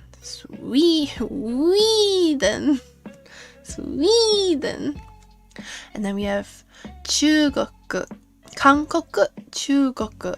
You see this koku, goku? There's like it's really hard to see because it's so pixelated, but this thing is actually a dot, so it's actually go, right? You see, go. This is meaning country, so there will be a kanji for it later when we learn what the country kanji is, and koku means country, right? So if we want to say like Korean, right? If we want to say Korean, we say Hankokugo. Chinese would be Chukokugo. See what I mean? So when we're doing language, Sweden, does Sweden have a go? Sweden go? I'm not super sure if Sweden has its own language. I mean, I know these countries don't have their own language. It's just English, right? But if you want to add language to the back of it, you add go.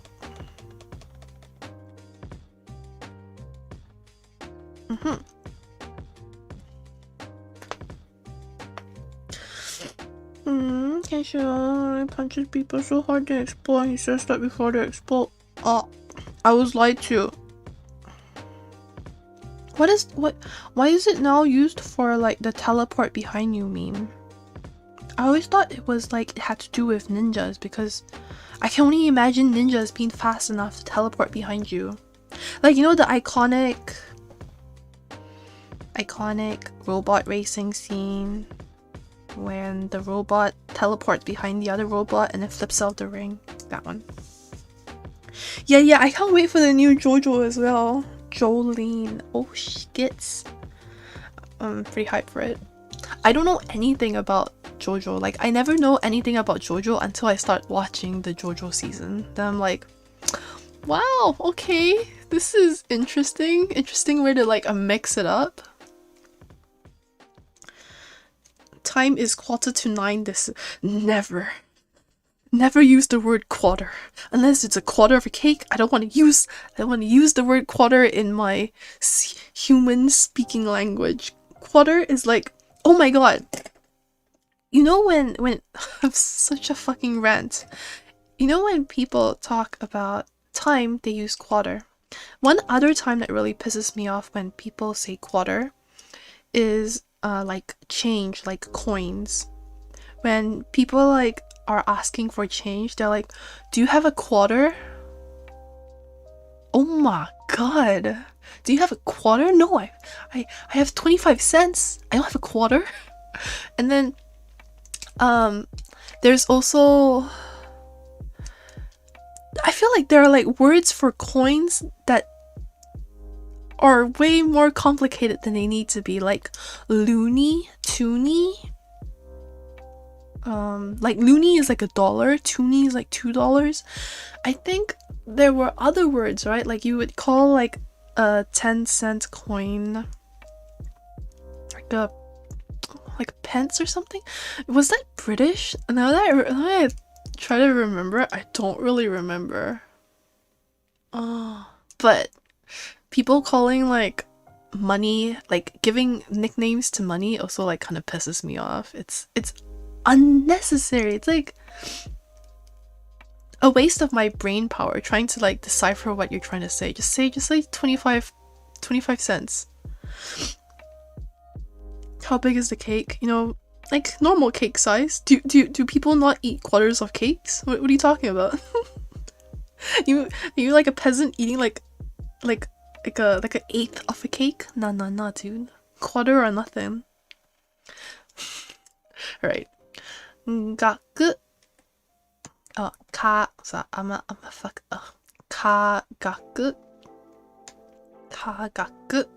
Kagaku. Science. Kagaku. Oh my gosh, I've forgotten all these words. Kagaku. Science.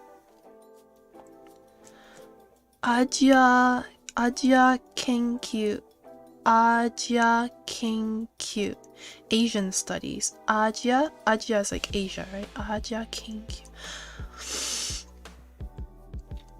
I'm never gonna remember this. Keizai. Economics. Kokusai kankei. International relations. Computer. Yes.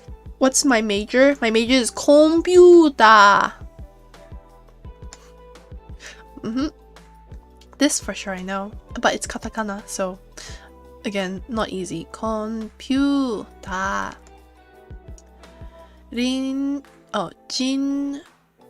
What? Jinrigaku.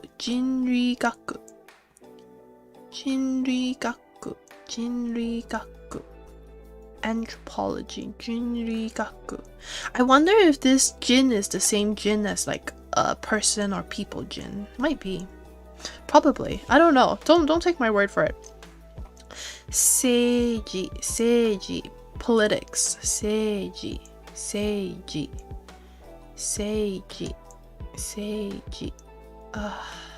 Politics. Seiji. Alright. Business. Oh my god. What is your major? My major is business. Yes, business. Business. Pretty easy. For sure I'm remembering computer and business. 文学 literature 文学 歴史 oh 歴史 so easy 歴史 means history. That one I have it remembered. I remember it. 歴史 history. Alright, occupations. Because, you know, not everything is just about going to university. We gotta have some jobs too, I guess. Fucking, I don't know. Occupations. 仕事 job 医者 doctor 医者会社員 office worker 高校生 I don't think a student is an occupation, but okay. 高校生 So 高校生 is just 高校 so like this is high school like we learned before, and then 生 which means student. 高校生仕事医者会社員高校生主婦 it's a housewife. 美女 what? 美女バス 美女バス I don't know what you're saying. What is 美女? 大学院生 大学院生 大学生 大学院生 大学生 okay. 弁護士 lawyer 弁護士 Dude, 弁護士 reminds me of the Beastars character's name. Legoshi. What the heck? 弁護士 Okay, family. Family is easy. お母さん、お父さん、お姉さん、お兄さん、妹、弟. So, I mean, pretty easy, right? We just need to remember that there's like an extra long thing to all of them. Like, you're not just saying お母さん, you're saying お母さん, and you're not just saying like お父さん, お父さん. You need to like remember to make it long. But I'm pretty sure everyone knows how to say family names. Maybe if you just watch anime, maybe the one you wouldn't be familiar with would be ototo. Maybe oto-san too. I feel like these two maybe you wouldn't be familiar with. Oto-san, ototo. Yeah, that's about it. Well, it's a lot to go over. We'll go over them next week too, but I'll try to start memorizing them. And you should too. Maybe if you don't really know Japanese, you should probably start with the Hiragana and Katakana. That's probably a better place to start. But a lot of this you might know, like tomodachi. But I guess if you're just starting with Japanese, you don't actually need the additional vocabulary. If you're just starting with Japanese, just focus on the standard, the first page at least, standard ones. Yeah. But any questions? I don't know if I can answer them. We shall go over them next week. Again. Maybe we shall learn more. I wonder if this is more interesting than Duolingo. Because, you know, Duolingo is really big right now, right? And I kept thinking, like, everyone's doing Duolingo streams, but you don't actually learn much Japanese with Duolingo. Yes, homework, memorize everything. Homework is shukudai. Homework. Well, we'll take it slow. But maybe I'll try Duolingo streams too. I remember trying Duolingo before, and it's honestly like I felt like it wasn't really like teaching me anything. It was more like I needed to have learnt Japanese and then used Duolingo as like practice revision. Because it's hard to learn a language just 100% based off vocabulary, and I feel like that was what Duolingo is. It's really good at teaching you vocabulary, but not really that much for other stuff like grammar. And like if you want to form sentences, you kind of need a lot of grammar. Yeah, that's the thing, Duolingo streams, because it's really interesting. Like you want to learn a language, right? And then there's this like gamified app for it, and I tried it and I was like, yeah, I mean, I don't know.